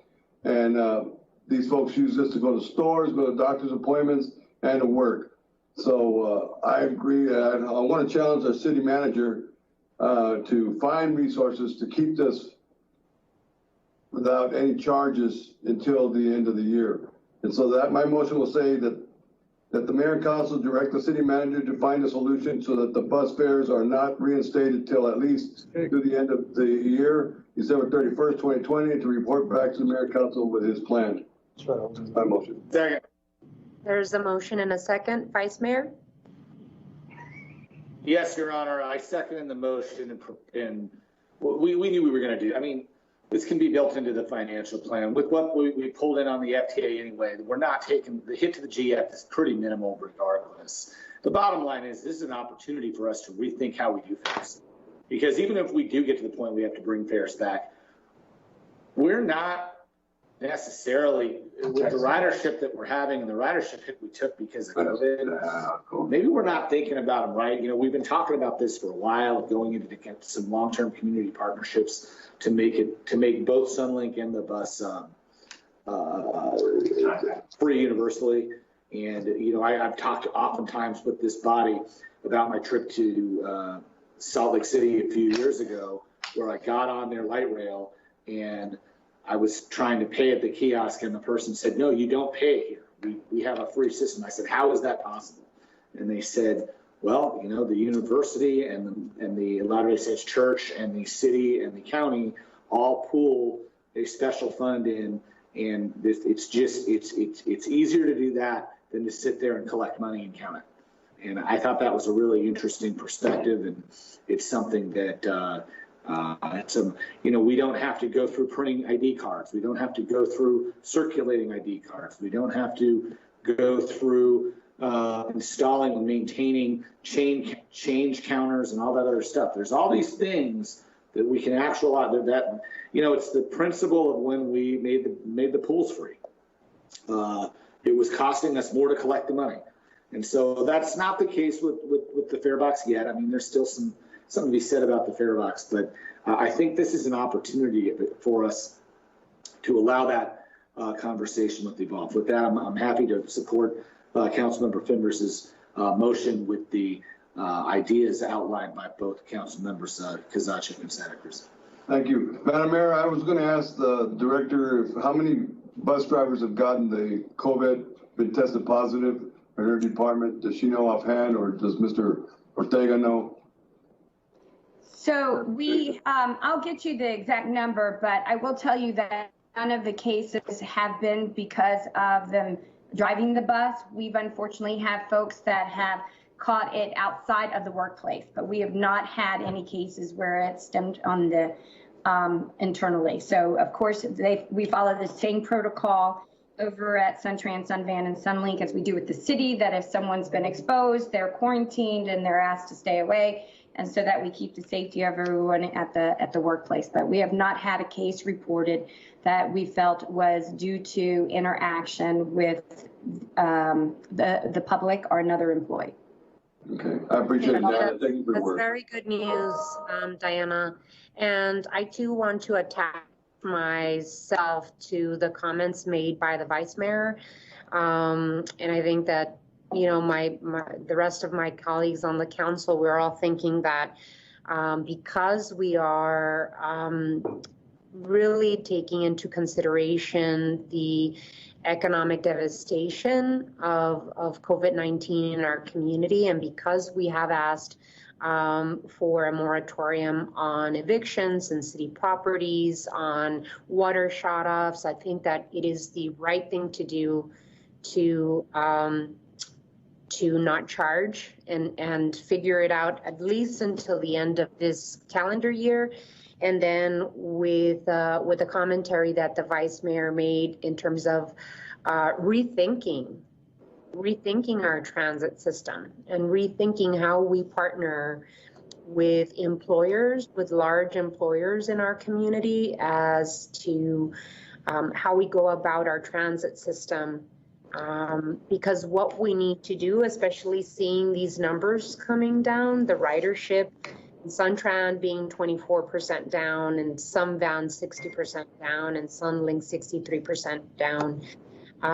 We should look at models that other cities throughout the United States have been moving towards, which is a universal free ridership for the benefit of the community. So I really would like to take advantage of these 3 additional months that are left in the calendar year to explore that possibility for the city of Tucson to consider. Because I know that we're in conversations with the University of Arizona to see how we provide universal transit service to students, faculty, and staff at the U of A. We should really expand that thought for the rest of the city and at least explore the possibilities. Any additional comments from my colleagues on the council? There's a motion and a second. All those in favor signify by saying aye. Aye. Aye. Any opposed? Motion carries. Thank you all. Thank you, Diana. Really appreciate your presentation.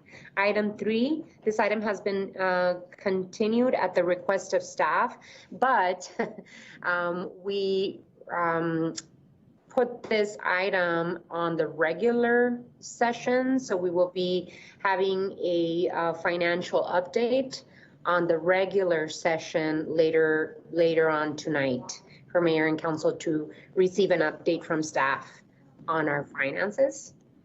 Item 4 there has been a request to delay this item for additional logistical work by Parks and Recreation staff.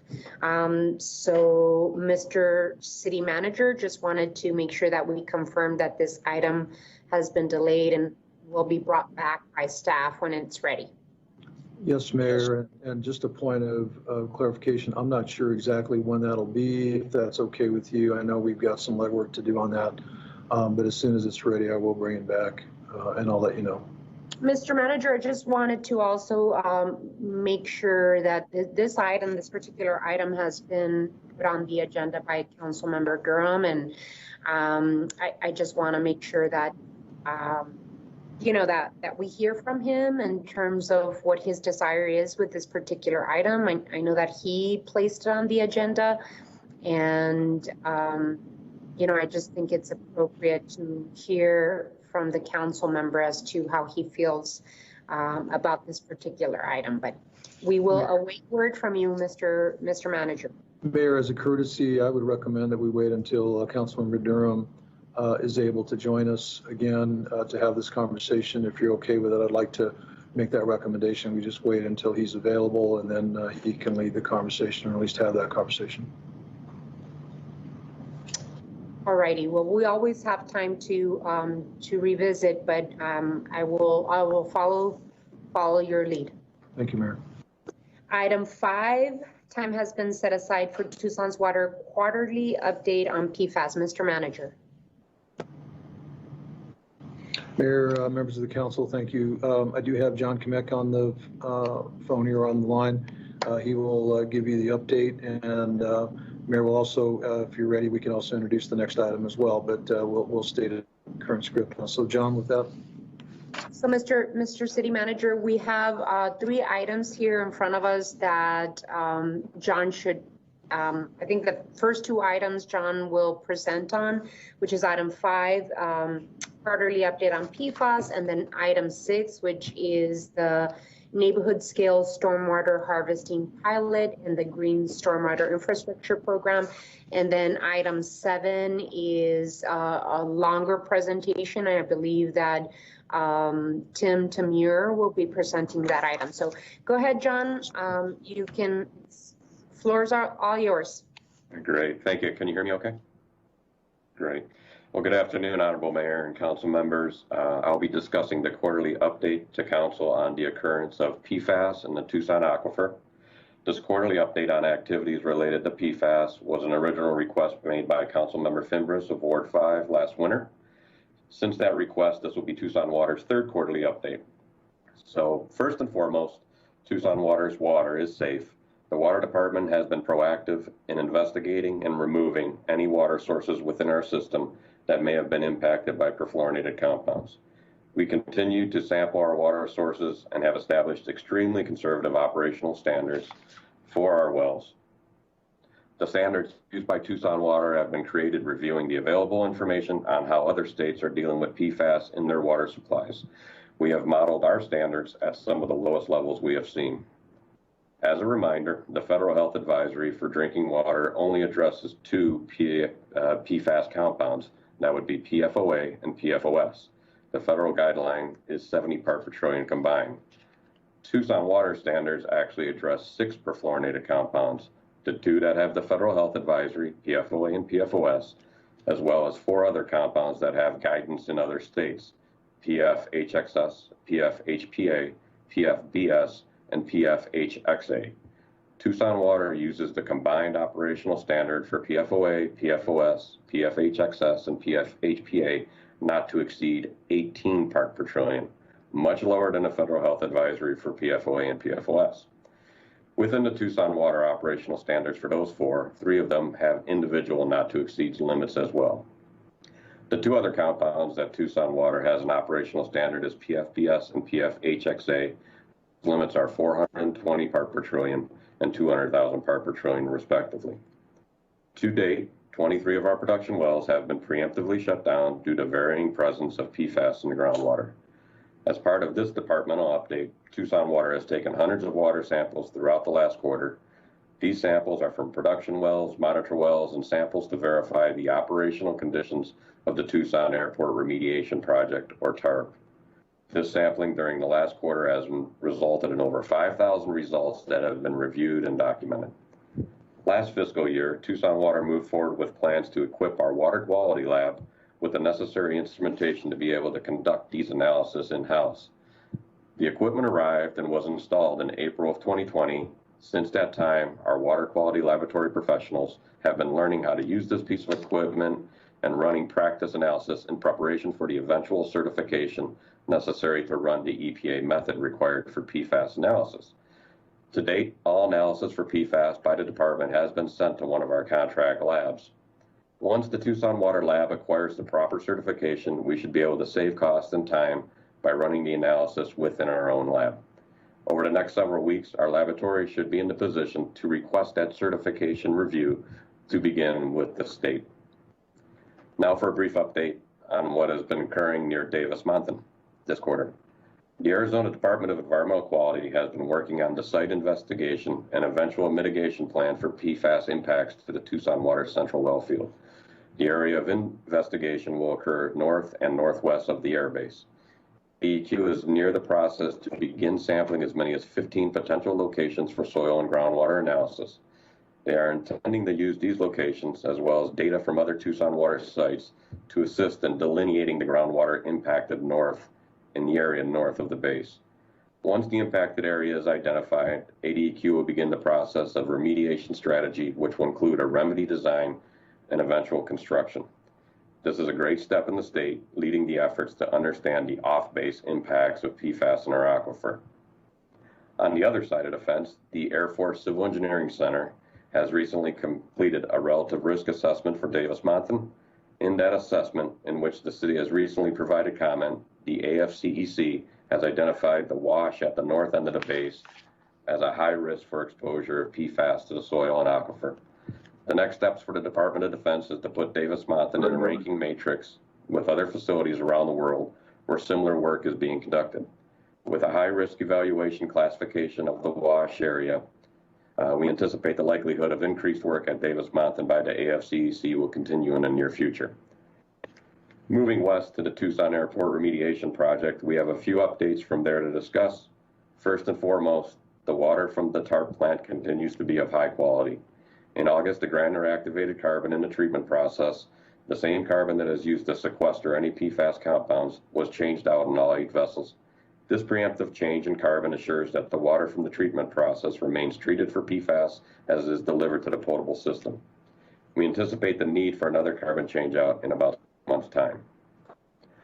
Also related to TARP, in the last quarter, Tucson Water, in working with the EPA, delivered a draft focus feasibility study to the EPA for review. This study provides the EPA information that may help to expedite the change in beneficial use to the water that comes from the TARP plant. As you are aware, the current beneficial use for the facility is that water is directly delivered to the potable water system.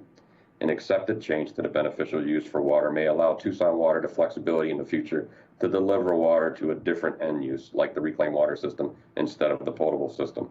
We will keep you updated on any progress in that direction this year. Due to the pandemic, the EPA has not been able to hold the UCAP quarterly meetings the last 2 quarters. We are currently under the understanding that EPA is trying to come up with a way to hold the October quarterly meeting in a virtual setting. No definite decisions have been made as of yet, I believe. Also in the TARP area, the Arizona Air National Guard, ADEQ, PDEQ, and Tucson Water are collaborating in an effort to supply the Emory Mobile Home Park with a permanent Tucson Water service. Their previous primary source of water came from a private well within the park with only a small service to Tucson Water in cases of emergency. The agencies are looking to assist the mobile home park in getting permanent service to Tucson Water since their well may become impacted by PFAS. Tucson Water staff have provided information to ADEQ, PDEQ, and the Air National Guard regarding improvements necessary for a reliable and safe permanent water supply, and we'll continue to support those efforts as they continue. On the legislative front, there are 2 bills associated with the National Defense Authorization Act, one in the House, one in the Senate. Provides additional funding to the Department of Defense for examination and mitigation of PFAS impacted facilities around the world, as well as funding to assist in the replacement of PFAS containing foams from the fire suppression equipment located at global facilities. Andrew Greenhill has been monitoring those activities of those bills for the city, and he'll provide updates on the progress of those bills as they hopefully move forward in the future. Lastly, an update on the multi-district litigation the city of Tucson and the town of Marana are engaged in against the manufacturers of PFAS. The court is continuing to evaluate the information provided during the October 2019 Science Day and from the numerous questionnaire responses submitted by the plaintiffs, including Tucson. Since that time, Tucson Water has updated its questionnaire responses to include additional costs for items like carbon changeouts that have occurred since last fall. Over 600,000 documents comprised of millions of pages have been provided to the court to date from claimants from around the country. Currently, the plaintiff's executive committee is evaluating questionnaire responses in consideration of selecting bellwether plaintiffs, but no preliminary selections have been identified to date. Given the complexity of the occurrence of PFAS in the Tucson area, we may have the potential to become one of those bellwether cases.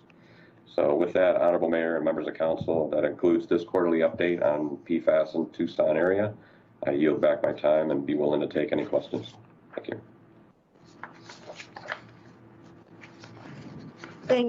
Thank you so much, John.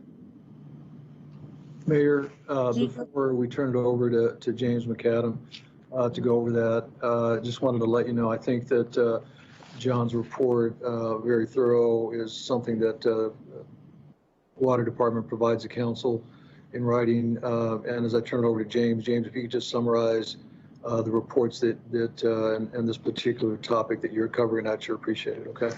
Before we move forward, I would like to offer the opportunity. I do see some hands up from the council colleagues. So I do see Councilmember Fimbres' hand up and then Steve's hand up.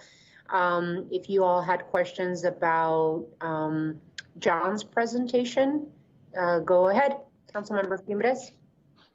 No, I'm just going to say thank you, John, for the report. And you covered the 3M lawsuit in legislative. You said Andrew Greenhill's going to touch base on the legislation that's in the hopper at the federal level, right, for the PFAS money?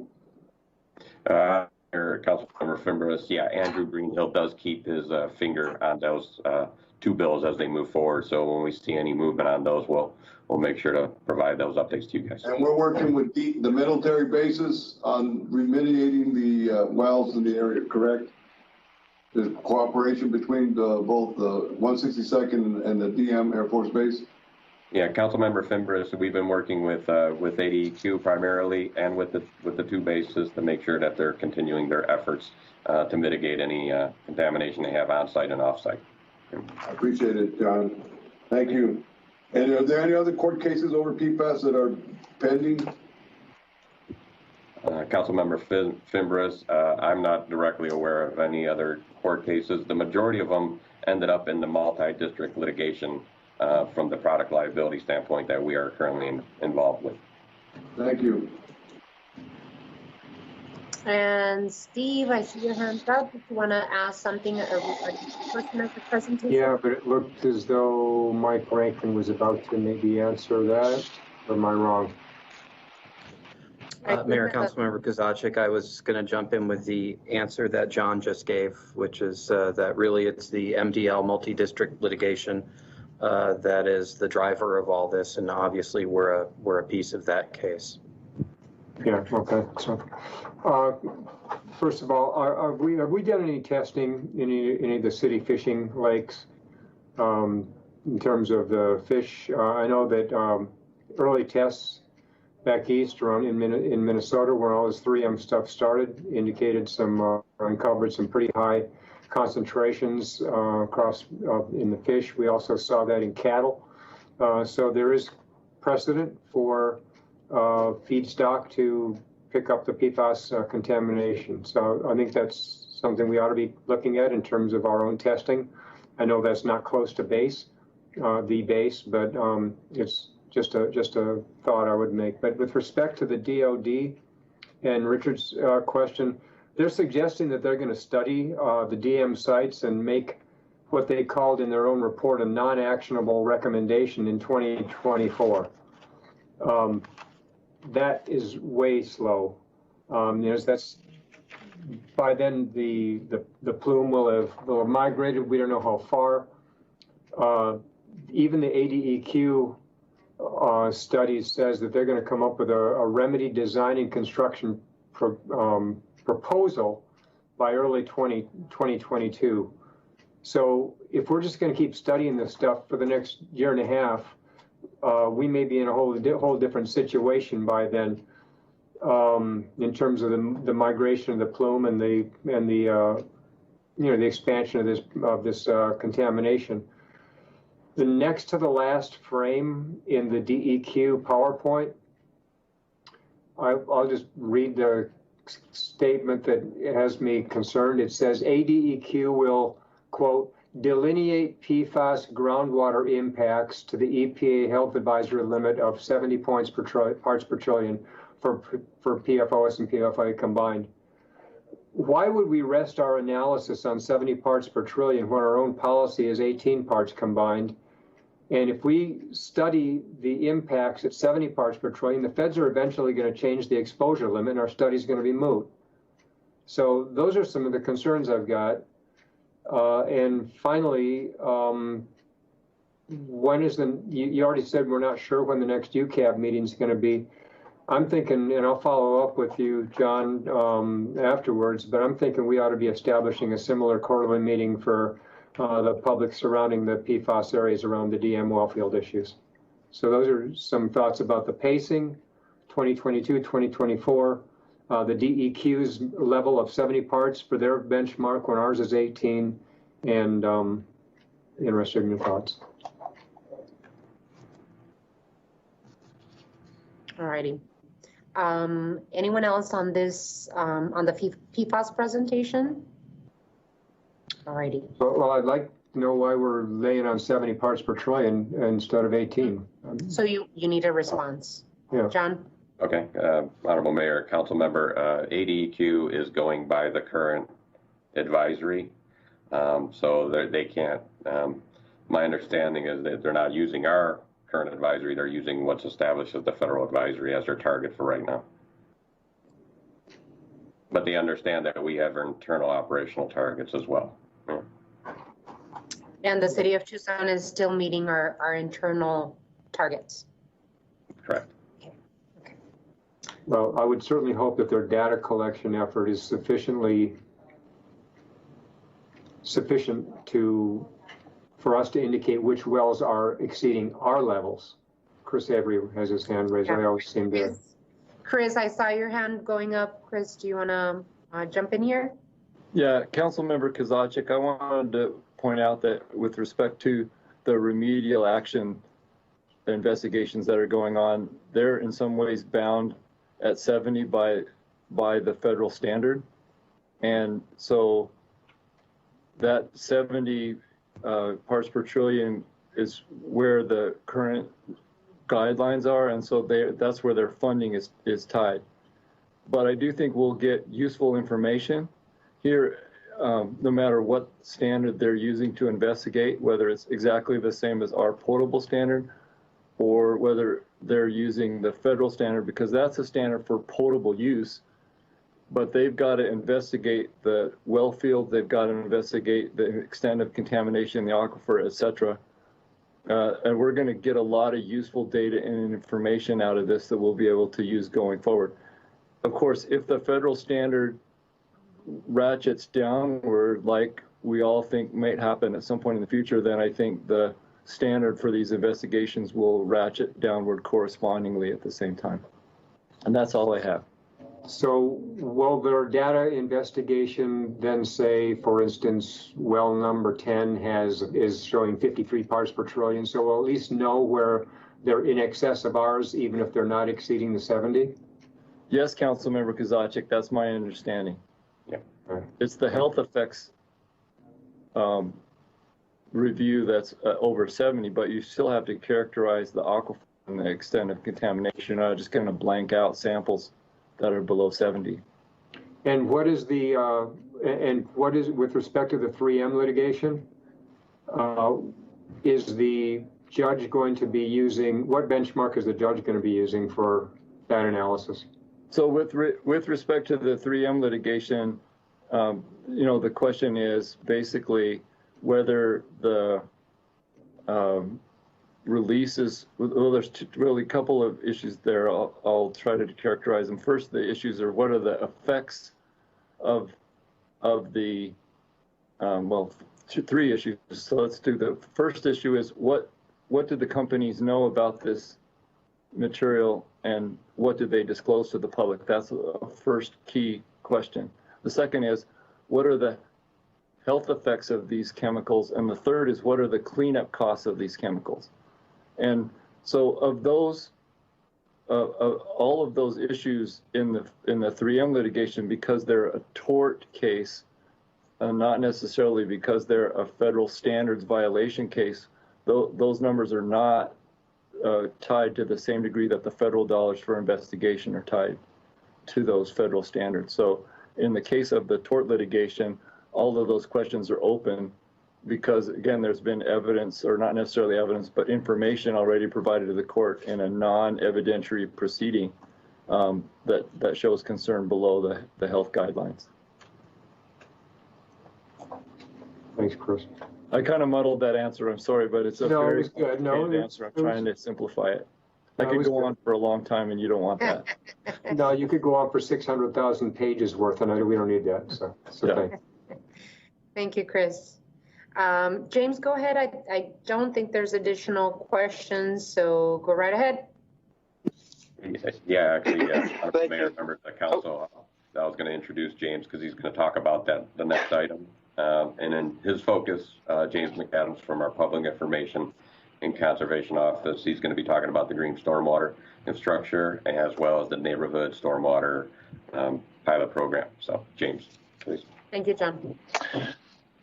Thank you, Madam Mayor, members of the council. I'll try to keep it really brief and to leave ample time for questions. Just to summarize the materials that you've received. As far as the Green Stormwater Infrastructure Fund, which you approved in February, we began collecting revenues in May. To date, we've collected about $800,000, and we have not made any expenditures against the fund. A lot of our milestones have been delayed due to the COVID response. But we have had an interim team in Tucson Water. We've had some great participation from the mayor's office and support from other city departments. We have built a GIS map for tracking and planning and managing green infrastructure and the Million Trees program together in a synergistic way. And we're in the process of developing our asset management system. As far as outreach goes, we've stood up a website at tucsonaz.gov/GSI that has all the materials that you all have seen on the program, video, frequently asked questions, and a contact form to contact our team. And of course, all Tucson utility customers were notified about the program through their utility bill. In terms of hiring staff, we're in the final steps of hiring an urban forestry program manager. So that is progressing well. And we are just about to begin recruitment process for a green stormwater infrastructure program manager. So those are things that are beginning to move and are exciting. And a couple of the big milestones that I just wanted to comment on briefly. One was the getting out and maintaining some of the few hundred neighborhood traffic circles, chicanes, medians, et cetera, that already exist that we intend to maintain with GSI funds. That process has been delayed due to the considerable outreach, the need to develop maintenance standards and get the right contracts and partnerships in place. And so that is something that we're getting going on this fall. And in terms of capital planning new projects, we've met repeatedly and continue to do so with transportation and mobility staff and parks and recreation staff to get a sense of where the Prop 407 projects are at, where the opportunities are in terms of leveraging additional value out of the GSI funds with that. And we are also working to get an engineer, a contractor on board who can help us develop GSI plans for those projects. And then finally is really the other piece of this update. One of the milestones that we are on track with is that we said we would review the 3-year pilot program for the neighborhood stormwater, scale stormwater program, which you all created 3 years ago, allocating $350,000 a year from the Water Conservation Fund. And so we did conduct a review. You've been provided with pictures and summaries of the over 40 projects that were installed by our contractor, Tucson Clean and Beautiful. A few quick highlights I just wanted to share. So over 40 projects were, so during this 3-year pilot period, there was a total of about $130,000 per ward for projects, and then a equivalent portion to work with the mayor's office to identify priority projects. So to date, over 40 projects installed, over 115,000 square feet of green stormwater infrastructure projects, nearly 1,000 trees planted. I'll return to that in a second. Some of the successes, our contractor, Tucson Clean and Beautiful, their financial participation agreement is on the regular agenda for this evening.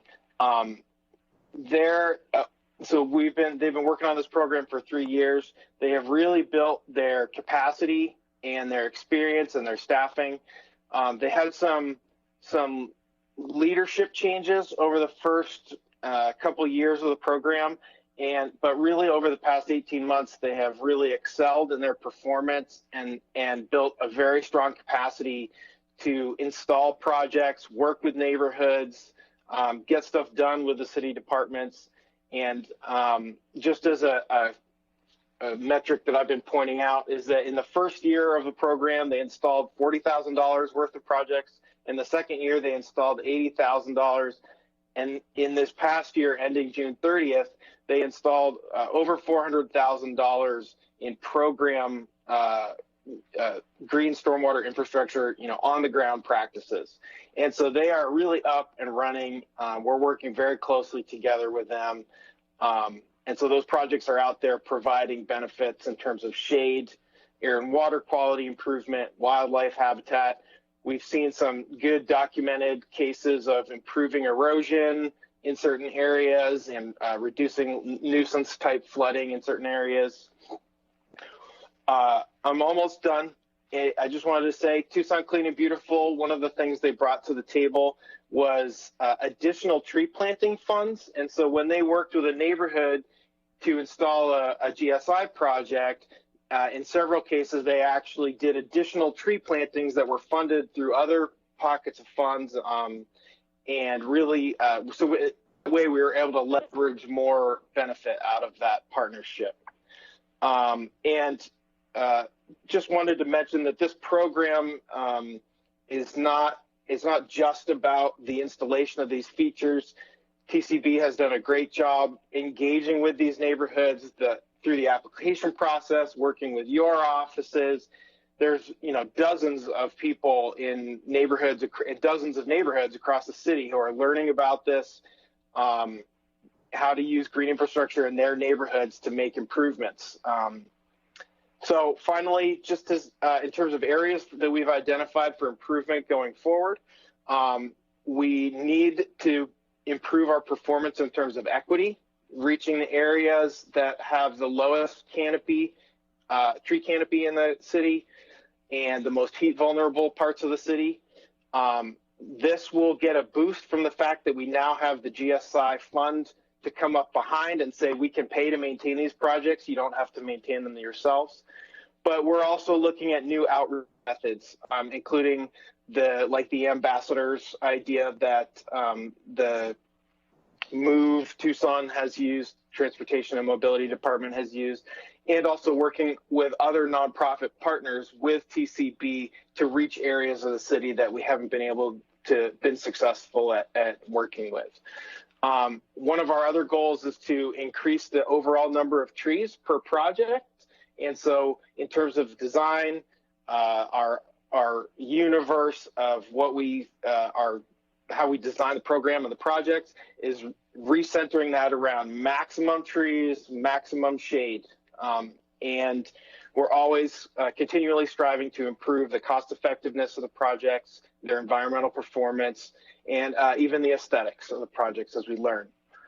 So just in terms of where we are now, TCB is still working through the end of this calendar year to expend the remaining funds, particularly in Ward 4 and in Ward 5, and working with the mayor's office to allocate her pocket of funds throughout the city with that equity lens in particular.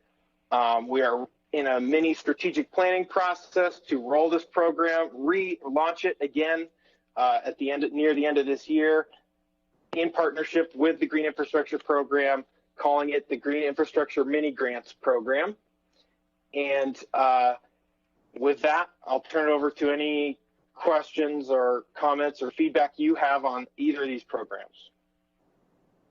Thank you so much, James. I totally support the recommendation to continue and revamp the Green Infrastructure Mini Grants Program that you're now calling it. I've really enjoyed being able to work with you and Tucson Water and Tucson Clean and Beautiful to reimagine what lays ahead of us for the city of Tucson. I also want to acknowledge the excitement that both Tucson Water, yourself, and Tucson Clean and Beautiful have expressed for the Tucson Million Trees campaign. I am hoping to make it a public-private partnership in the future because we will need private buy-in and private funds to expand the tree canopy in the city of Tucson and purchase those trees so that we can make sure that we're planting them around the city of Tucson.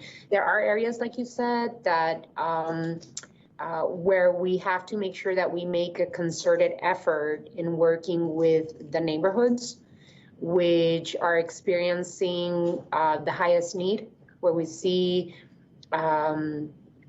the less tree canopy and the heat island affect neighborhoods. And those neighborhoods are usually low-income neighborhoods where the equity lens and how we, the decisions that we make are important for the future of that heat island effect, but also for equity. As a matter of fact, this particular program was, the direction originally given by mayor and council specifically to do more neighborhood level stormwater and water harvesting infrastructure and tree planting. There was explicit direction to look at the equity issue, right? And look at where the heat island effect was worse. So congratulations, this is looking absolutely great. I'm really happy that we are keeping the Water Conservation Fund allocation in the program, and looking forward to working with all my colleagues on the council to focus on tree planting in their wards. I do see Councilmember Santa Cruz hand up. Go ahead, Councilmember. Thank you, Mayor. I just wanted to, also thank our Tucson Water staff and Tucson Clean and Beautiful for the update and including the focus goals for relaunching the program and making sure that they're helping increase equity to serve new and underserved areas, in our city, and refocusing those goals of the program with an emphasis around neighborhood engagement and education. So I'm thankful for that addition, and that, we have to for this work to be successful, we need to be intentional, and that we're making sure that, we're centering our neighbors, in these projects. So thank you so much. I'm really looking forward to working with our neighborhoods to access these funds for their projects. Any additional comments or questions for James and this program? Hearing none, thank you so much to Tucson Water, John and James, for your update. And I'll look forward to continue our work together. Thank you. Thank you. We move on to item 7. Time has been set aside for discussion of the pre-annexation development agreement application process. Council member Durham and Vice Mayor Cunningham brought this item to the attention of Mayor and Council. I just want to start out this item by saying that you know, I'd like to thank the Vice Mayor for bringing this item to the attention of Mayor and Council. For a few years, the Vice Mayor has been making a note of his concern with this particular program, and there's some concepts and ideas that his office has been working on that I'd like to make sure that I give him the floor to open up the item, and then having Tucson Water talk us through what we have in front of us. So with that, thank you, Vice Mayor, and it is your floor. You're muted. So there's a whole bunch of pieces to this, and it's not anything new. It's all stuff that we already know. It's all stuff that we already agree on. And we have a whole bunch of consensus already when we really talk about what it's all about. First of all, let's start with the idea that certain jurisdictions have different rates or different ways of charging inside and outside of city limits. That happens all over the state. It happens in Maricopa County consistently. There's actually a chart in the material that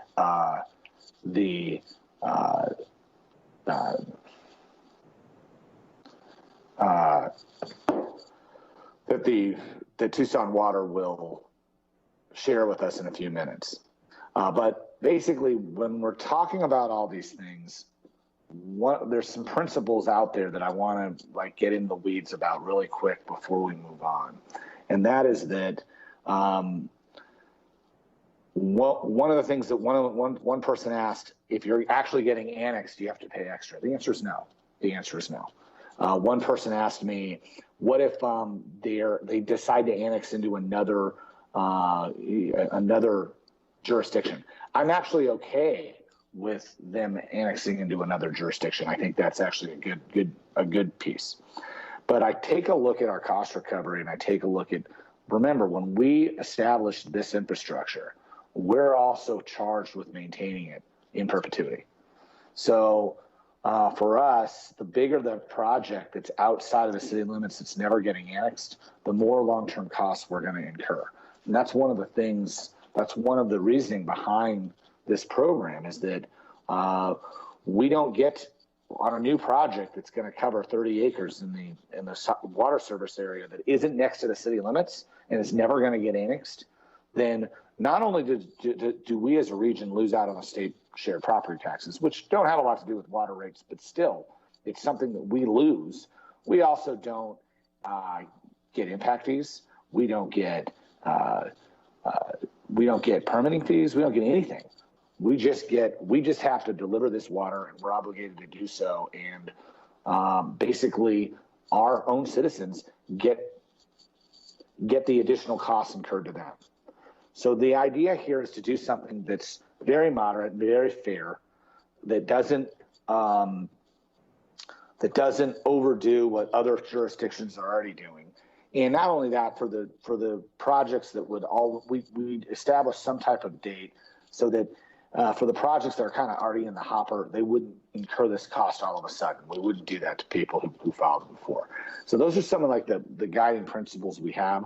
I think that the $750 administrative fee that Tucson Water has submitted is more than fair. I think as this conversation evolves, we probably need to go back and examine the per acre charge and try to see what kind of formula we want to do.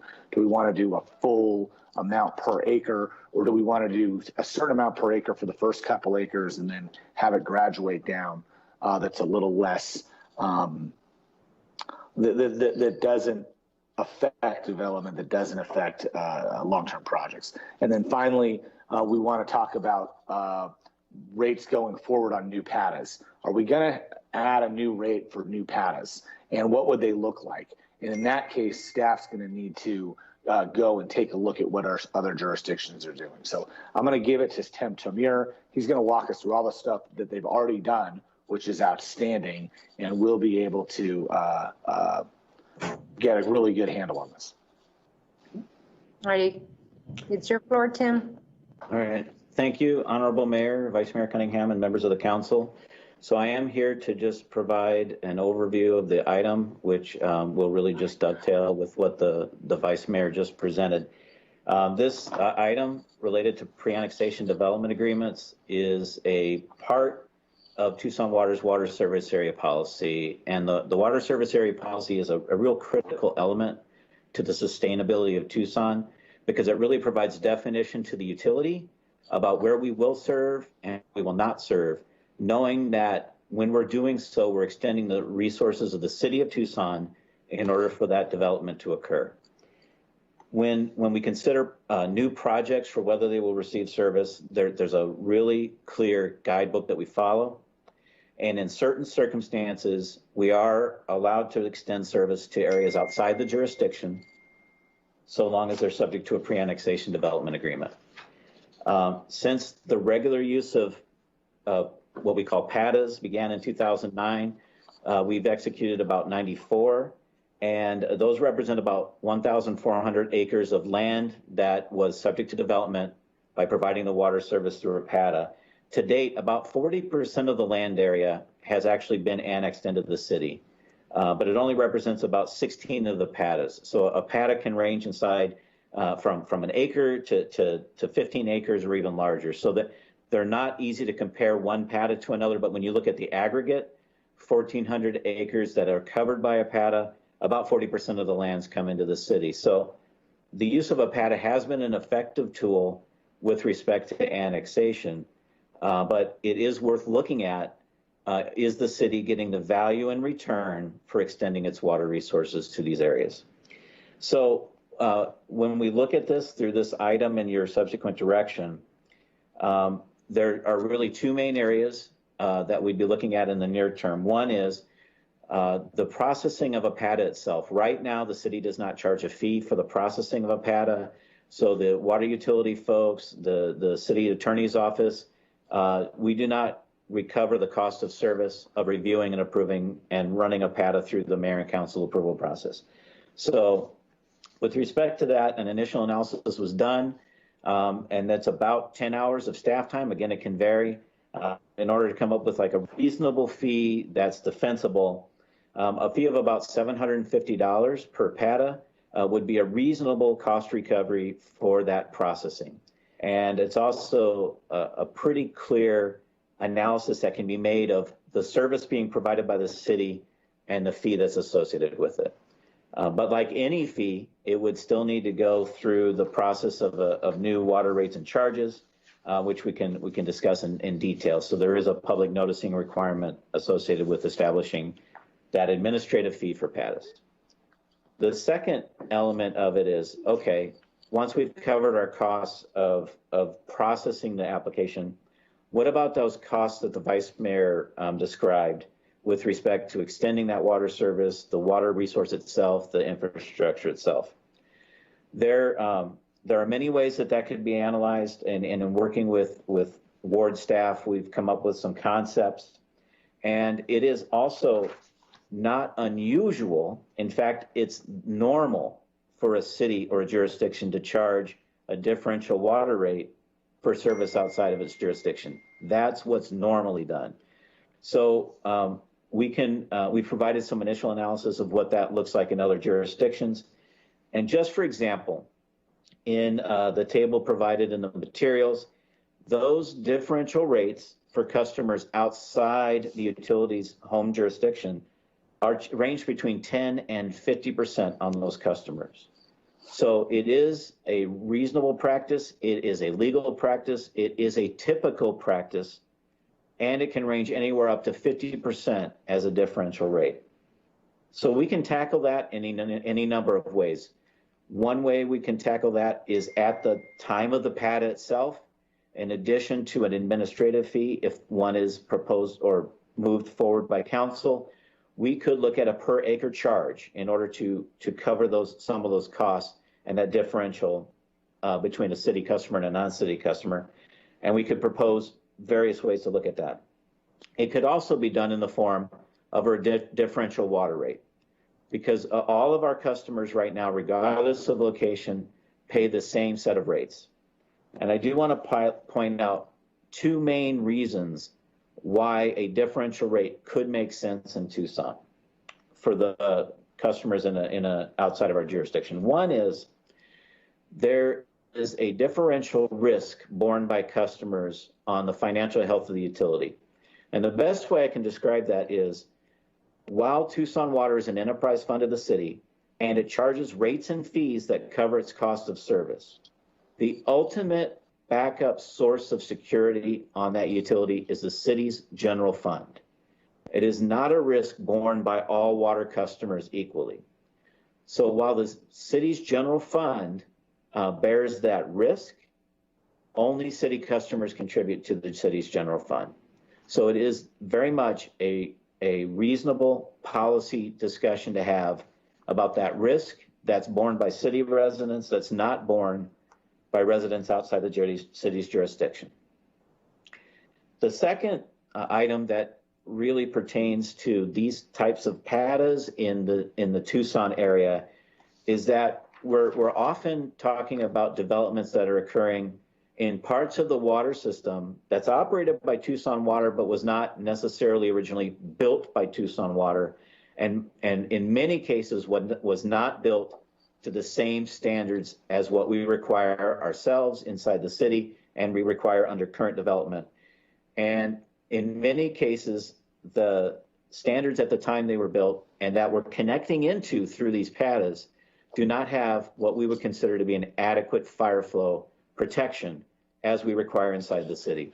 So there's an added cost at the time of annexation that is often borne by the utility, not necessarily borne by the customers themselves. So while there's other reasons we could explore, those are two key reasons why a differential rate could be justifiable, and they are very much applicable in the city of Tucson and with our PATA situation.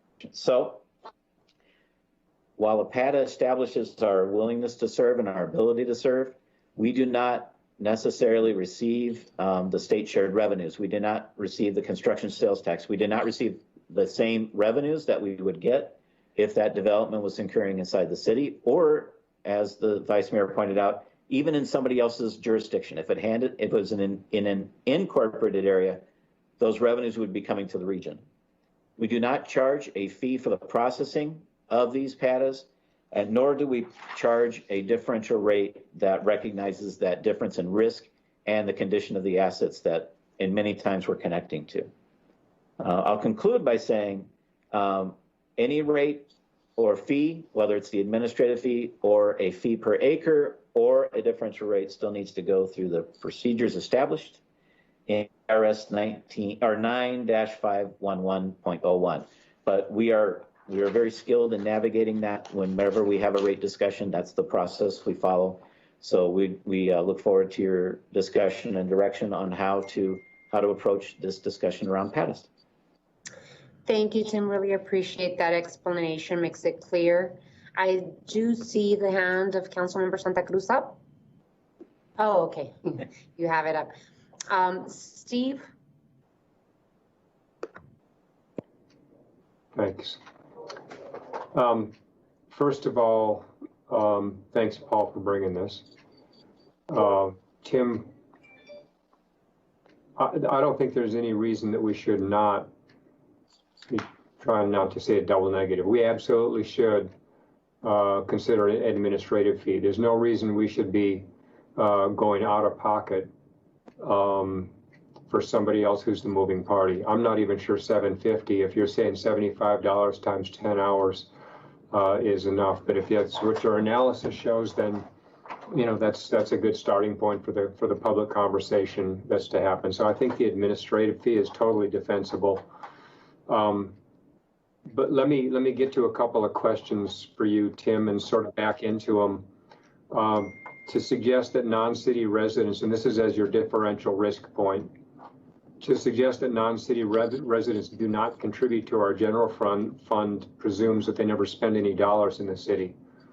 Every time they come in and buy something within city limits, they're supporting the general fund.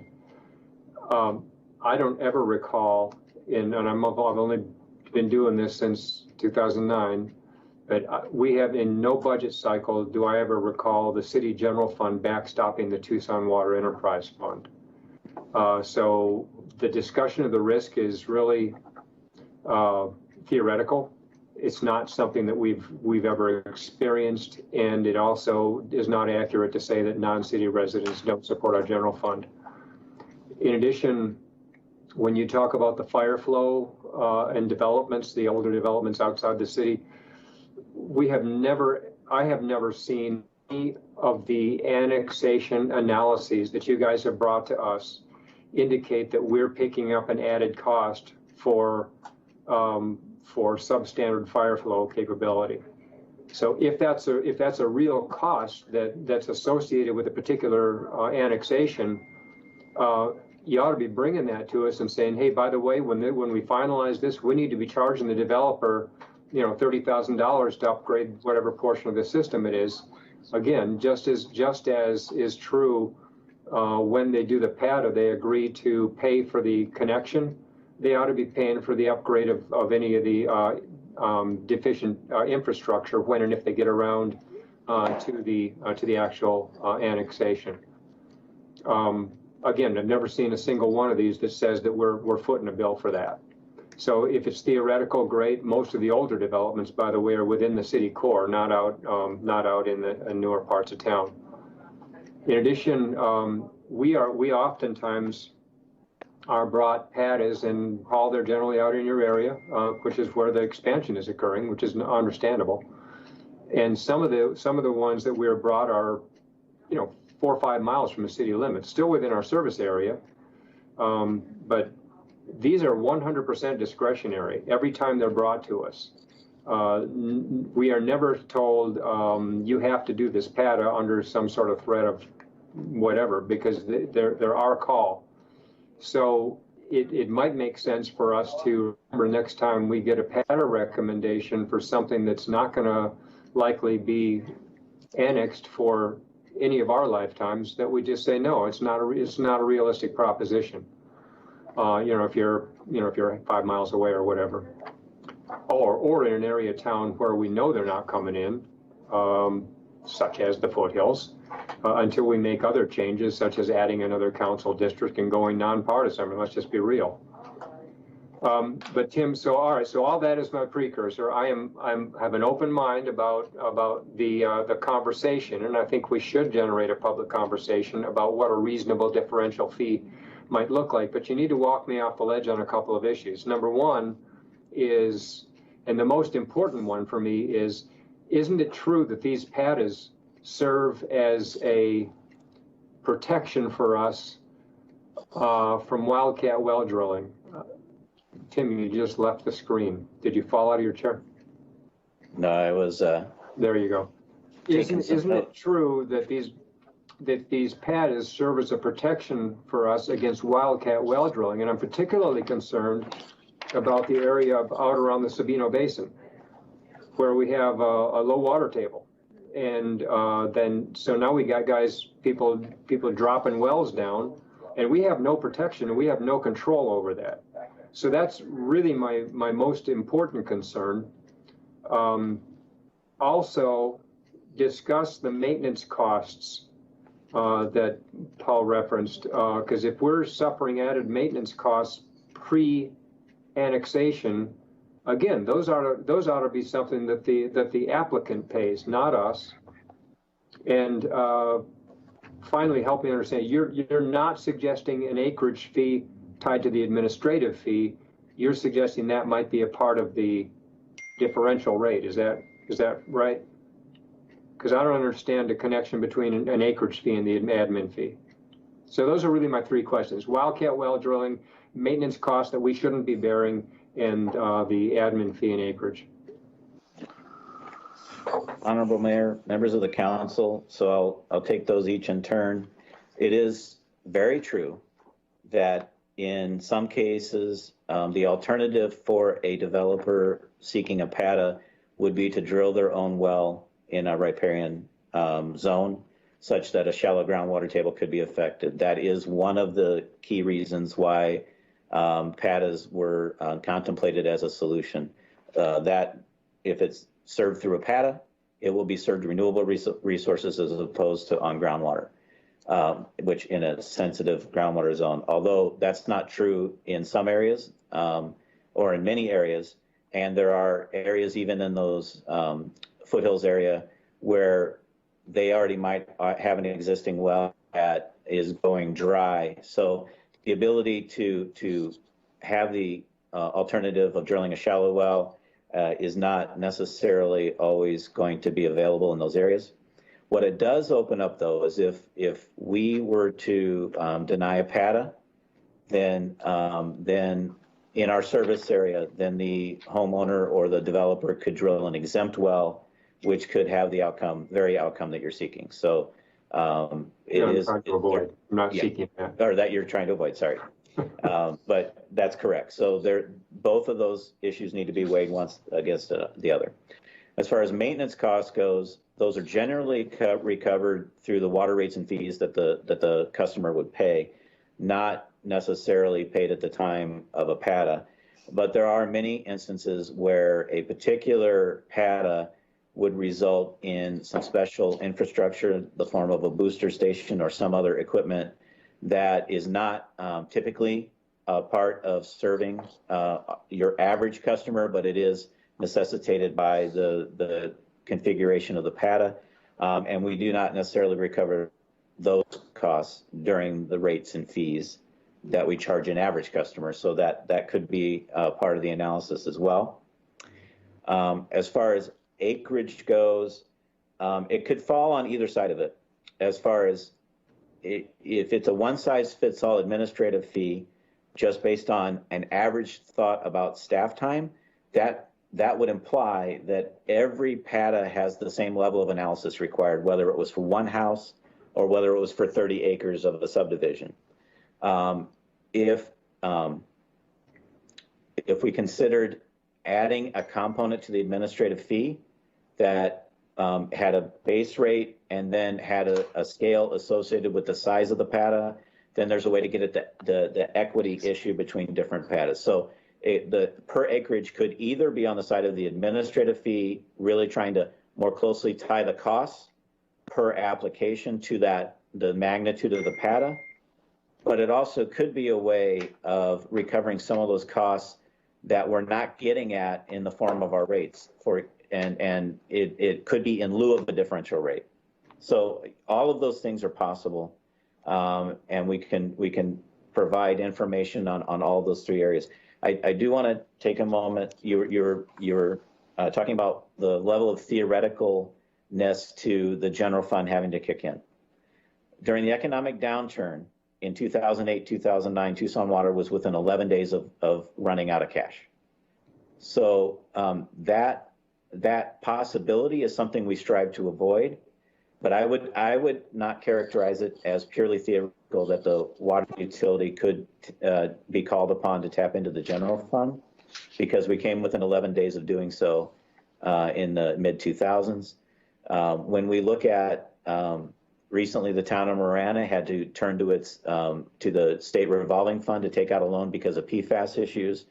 So I can think of ways where the general fund could come into play.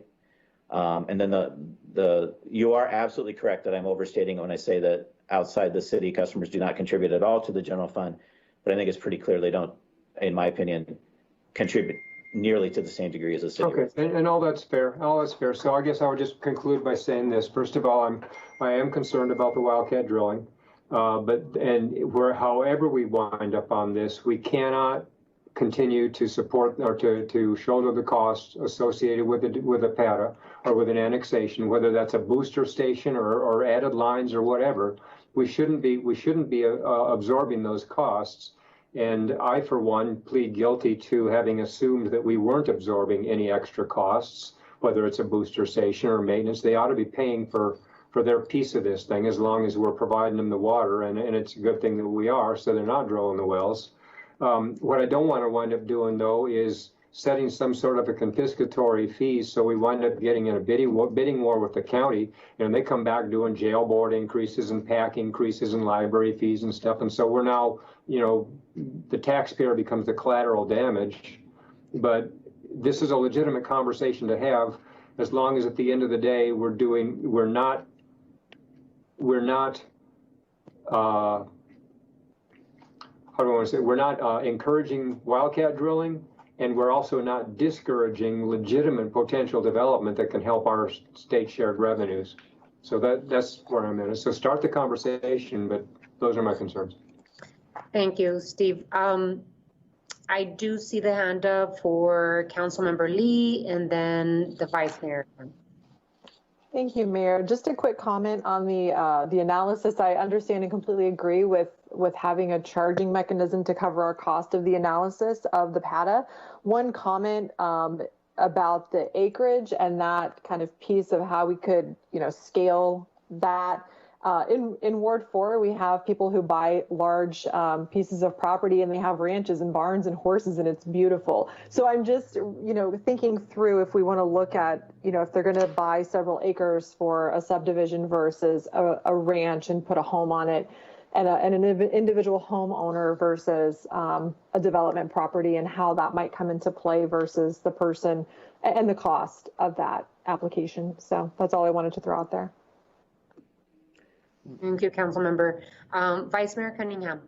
So to answer Councilmember Lee's comment right there, absolutely. That's one of the things with the multiple acres. And not only that, it ties into what Steve's talking about. All of a sudden you have a person who is going to,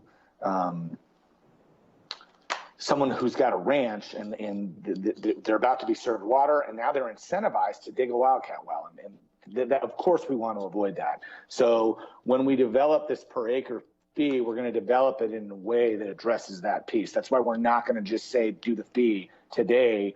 We're going to say please develop a fee that works and takes this part into consideration, or at least that's what I'm aiming to do.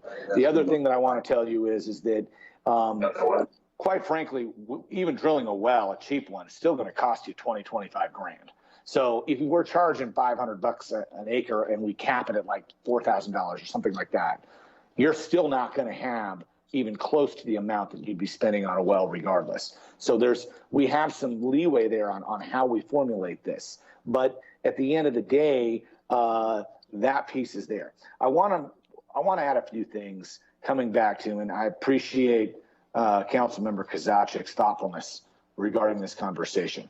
And, you know, he and I have a good working relationship and an ongoing dialogue, and we're not necessarily on the same page one, but I respect where he's coming from. So I got a few things. One is that we don't collect primary secondary property taxes, and we receive no state share revenues from people in the city as opposed to outside the city. And look, I'm not saying that makes it fine, because water is supposed to be a separate thing. But at the end of the day, think about what's happening big picture wise. Think about when water has to borrow money, our bond rating is affected. Well, the city of Tucson residents, they're more establishing that bond rating than people outside the county. So all this stuff really is connected. And considering that Phoenix is getting away with this at the rate of like 40% more, something that I actually don't want to do. I don't want to go that like anywhere near something like that.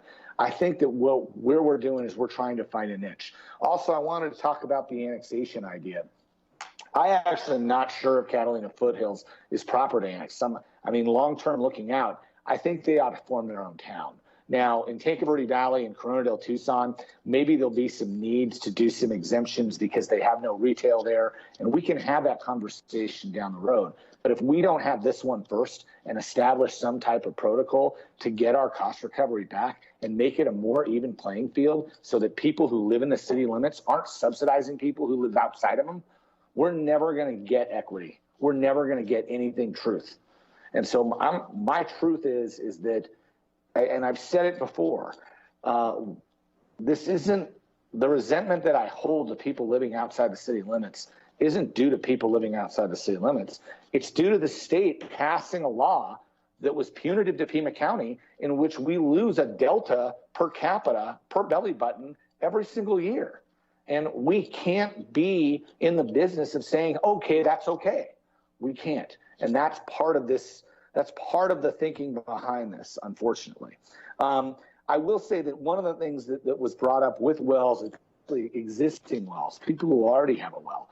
I'm actually okay if we can build something in where if there is a well that's operating on that property and they turn it off, we give them a credit for that, because that's a winner for us. The less wells, the better.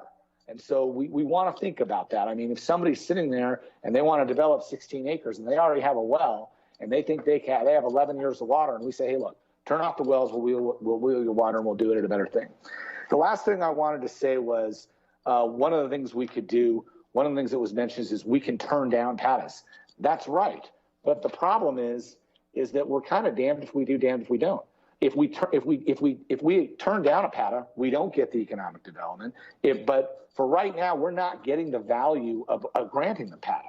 We're not getting what our equitable share is. That's why this item is here, because I just don't think we're getting our share of the PATA. So for me, and this especially happens a lot in Ward 2, where someone gets a piece of property that's a mile, mile and a half, 2 miles removed, they get their PATA for their water, and we get really nothing. We get none of the things that were mentioned, like construction tax and impact fees, we get nothing. All we get is people wanting to move there and sit out of the city. We're literally subsidizing our partners, our perceived competitors, our friendly competitors. But so with all that, I think that we have kind of a right, we're in the right ballpark. Now, first of all, I want to move that we immediately adopt the administrative fee, and further move that we direct staff to develop a range of options for charging differential rate on new PATAs. Please use similar analysis for non-city customers, and please use comparable rates to other communities. And return to us with some type of schedule within 60 days. And that's going to be my motion. So first I'll clarify, because I'm almost prepared to second it. We cannot immediately start an administrative fee, right? That's a part of the whole rate change process, isn't it? Honorable Mayor, members of the council, that's correct. If the motion is to move forward with that administrative fee, we would bring it back as a notice of intent and go through the regular process. But so with that gets us going. Yeah, that clarification is fine. I was just saying that that we know that the administrative fee, that base administrative fee, it sounds like everybody's in consensus there. So I said, instead of them having to sharpen their pencils for that piece, that's going to be there. Then they're going to sharpen their pencils and go through the analysis for the other two types of options. Yeah, fair enough. I'll second that. And it begins the whole process the whole rate change process, right, Tim?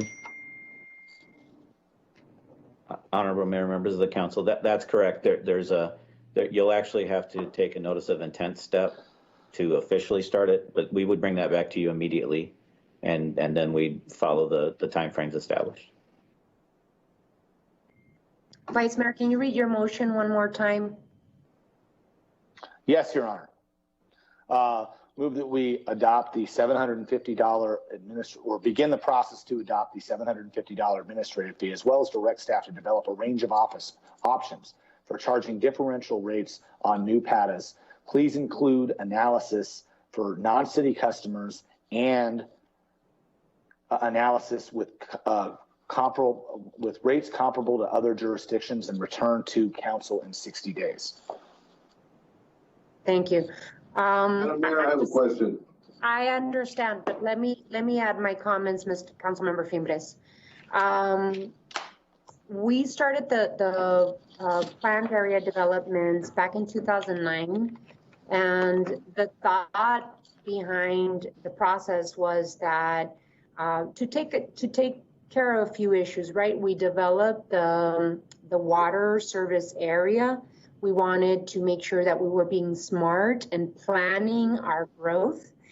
And we wanted an opportunity specifically to help prevent wildcat drilling of wells. And the added bonus would be the possibility of annexing areas of unincorporated Pima County into the city of Tucson. Here we are 10 years later, and we have seen only 17% of the PFAS signed any annexation into the city of Tucson. With such a low number of annexations, the benefits to the city have been limited. So as we look at, as we study this, and as we've looked at what has happened, these developments do not pay construction sales taxes. They do not pay impact fees into our police, our fire, our parks, our roads. And they do not bring state shared revenue into the region. And so I believe that adding an administrative cost is very reasonable. We have gone without it for 10 years. And I believe that as described by Tim Tamir, there are very real concerns in terms of what City of Tucson residents pay versus what doesn't come in and doesn't contribute to running the water utility and being able to cover for either water bonds or infrastructure like booster stations, maintenance and operation costs and expenses. So we need to rethink how we're doing this and make it and have the City of Tucson residents stop subsidizing these types of developments outside of the city. I believe we need to be financially responsible and responsive to what is in front of us as a mayor and council. And I also think that as our climate continues to warm, as drought in Arizona lasts longer, it is critical that we continue with the thought of preserving our critical resources, of preserving our precious water resources for generations to come. Right now, we are pressing our luck.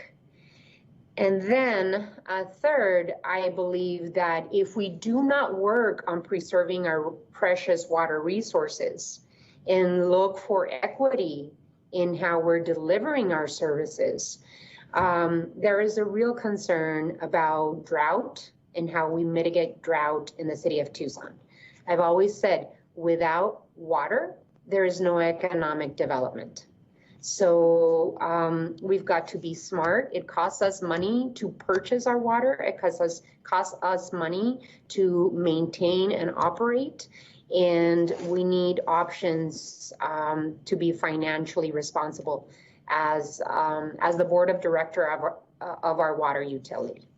With that, I'll pass it over to Councilmember Lee and then Councilmember Fimbres. Thank you, Mayor. I'm really excited about the direction that we're moving in. I just wanted to throw out there, just as additional stakeholders, if it's possible, to get any feedback we can. As you mentioned, Mayor, economic development doesn't happen without water. If we could get input for this report from the business community, the development community, just to understand the full scope of what we're doing and impacts just from that 360-degree view, I just wanted to make sure that that was included as part of this process if it wasn't already identified to be. Thank you. Absolutely. That's a very good point and something that I had thought about, making sure that we have that stakeholder input, including environmental organizations and other stakeholders in this conversation. Councilmember Fimbres. Thank you, Madam Mayor, and I echo your sentiments about water being our most precious commodity next to our children. And I appreciate the work. In the last meeting, we installed the climate change resolution, the emergency climate change resolution. One of the questions I have for Tim, though, is City of Tucson's water and staff explained why only 22% of the approved PFAS have been annexed into the city. Do we know? Tim? Honorable Mayor, members of the council, the PFAS that have annexed into the city are typically the ones that were located immediately adjacent to the existing city limits, or we've actually had PADAs where the only path to water for that service, for that area, was through annexation, but the annexation was going to take some time. And so we implemented a PADA as the mechanism to get the economic development going en route to an annexation. So examples of that, the Amazon Fulfillment Center is an area where we had a success story. And not too many meetings ago, we had the Levine properties. These are long-term discussions that, absent the water service area policy and the mechanism of using a PADA to get water service, those areas might not have entered the city and brought that economic development with them. Okay. And the ones that have not annexed typically are the ones that are a few miles distant. And there's been no annexation in the intervening space to be able to bring those into the city limits. We don't have any agreements they sign when they come in. We provide this service at this point. Honorable Mayor, members of the council, the PADA itself is the agreement they sign, that whenever the city is ready to annex them, they would annex into the city, but they get the service at the time of the PADA. Okay, thank you. Thank you, Councilmember Fumides. Thank you, Tim. I did see Chris Avery's hand up. I don't know if he wanted to add something. I want to add just a few. Quick things. First of all, in addition to being your primary water attorney for the last 22 years, I've also been the attorney representing annexation for the last decade or so. And Stephen, Councilmember Kozaczek, the PADAs that have the annexations that have huge fire costs are essentially the hounds that don't bark. We have looked at a few potential annexations where the costs of improving the fire service would be so high that we just never brought it to council for action, but they are out there, and they're primarily areas that have already been developed, are fully built out, and could theoretically be annexed, but there are some large fire costs there. Second, I would like to also point out, as Mayor Romero is well aware of this, having been on the council for a long time, to my knowledge, we accomplished far less than a handful of annexations within the city of Tucson between 2000 and 2010. My best guess of that number is 2. One of those is the Star Pass Resort, and another is a shopping center down near Valencia. So the 17 annexations that have taken place through PADA since 2010 are in fact a substantial number compared to what annexation was like prior to the development of the water service policy. And a few years ago, for example, we were able to successfully annex the Valencia Crossings area near Valencia and South Alvernon when we cashed in several PADAs as part of that annexation process, which we'd not been able to accomplish before. A lot of the credit goes to the mayor and council, not only for adopting the water service policy, but also for adopting a lot of economic development friendly policies over the last decade or so that work hand in hand together. But I do want to point out that PADAs are valuable assets to the city in the annexation process. One of the analogies I use frequently is it's almost like being able to play poker with jokers, because PADAs allow the city to assemble parcels in a timely manner and to assemble more parcels than might be able to be assembled with a straight one parcel annexation adjacent to the city limits. So it's important to keep that in mind as we move forward. But I think it's also important to keep in mind some of the history prior to 2010 and where we were with respect to annexation and the great successes that the council has led us to over the last decade in this area. With that, I will go back on mute. Thank you, Chris. Yes, absolutely. You're absolutely right. I think we've been much more successful in the last 10 years than we were before as a city. So I didn't mean to minimize the good success, the good policy decisions that mayor and council have taken along with staff and the community, and that's very valuable. Thank you for bringing that up. I think though, as a city and a water utility, it's always good to re-examine policy and push ourselves to do better. And so I think this is a good step in the right direction and in re-examining what we're doing and rethinking and reimagining how to do better and how to prepare ourselves, and not just as climate, having a climate resilient water policy, but also in economically and financially, how we do better as a water utility and as a city. So with that, we have a motion and a second on the floor.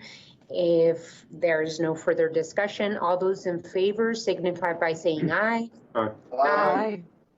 Any opposed? Nobody. Quick question for Tim. What do you expect the time frame to be on starting the process? The public process. Honorable Mayor, members of the council, I'll have to confer with city attorney, but I believe we could bring back the notice of intent as early as next meeting. Excellent. That would be great, Tim. With that, I will give you all a 15-minute break to stretch your legs. And I've been requested that we take a bit of a break. We've been at it for some time. So you're free to go. We'll see you in 15 minutes so we can continue. Thank you, Your Honor. Thank you so much. We'll see you in 15.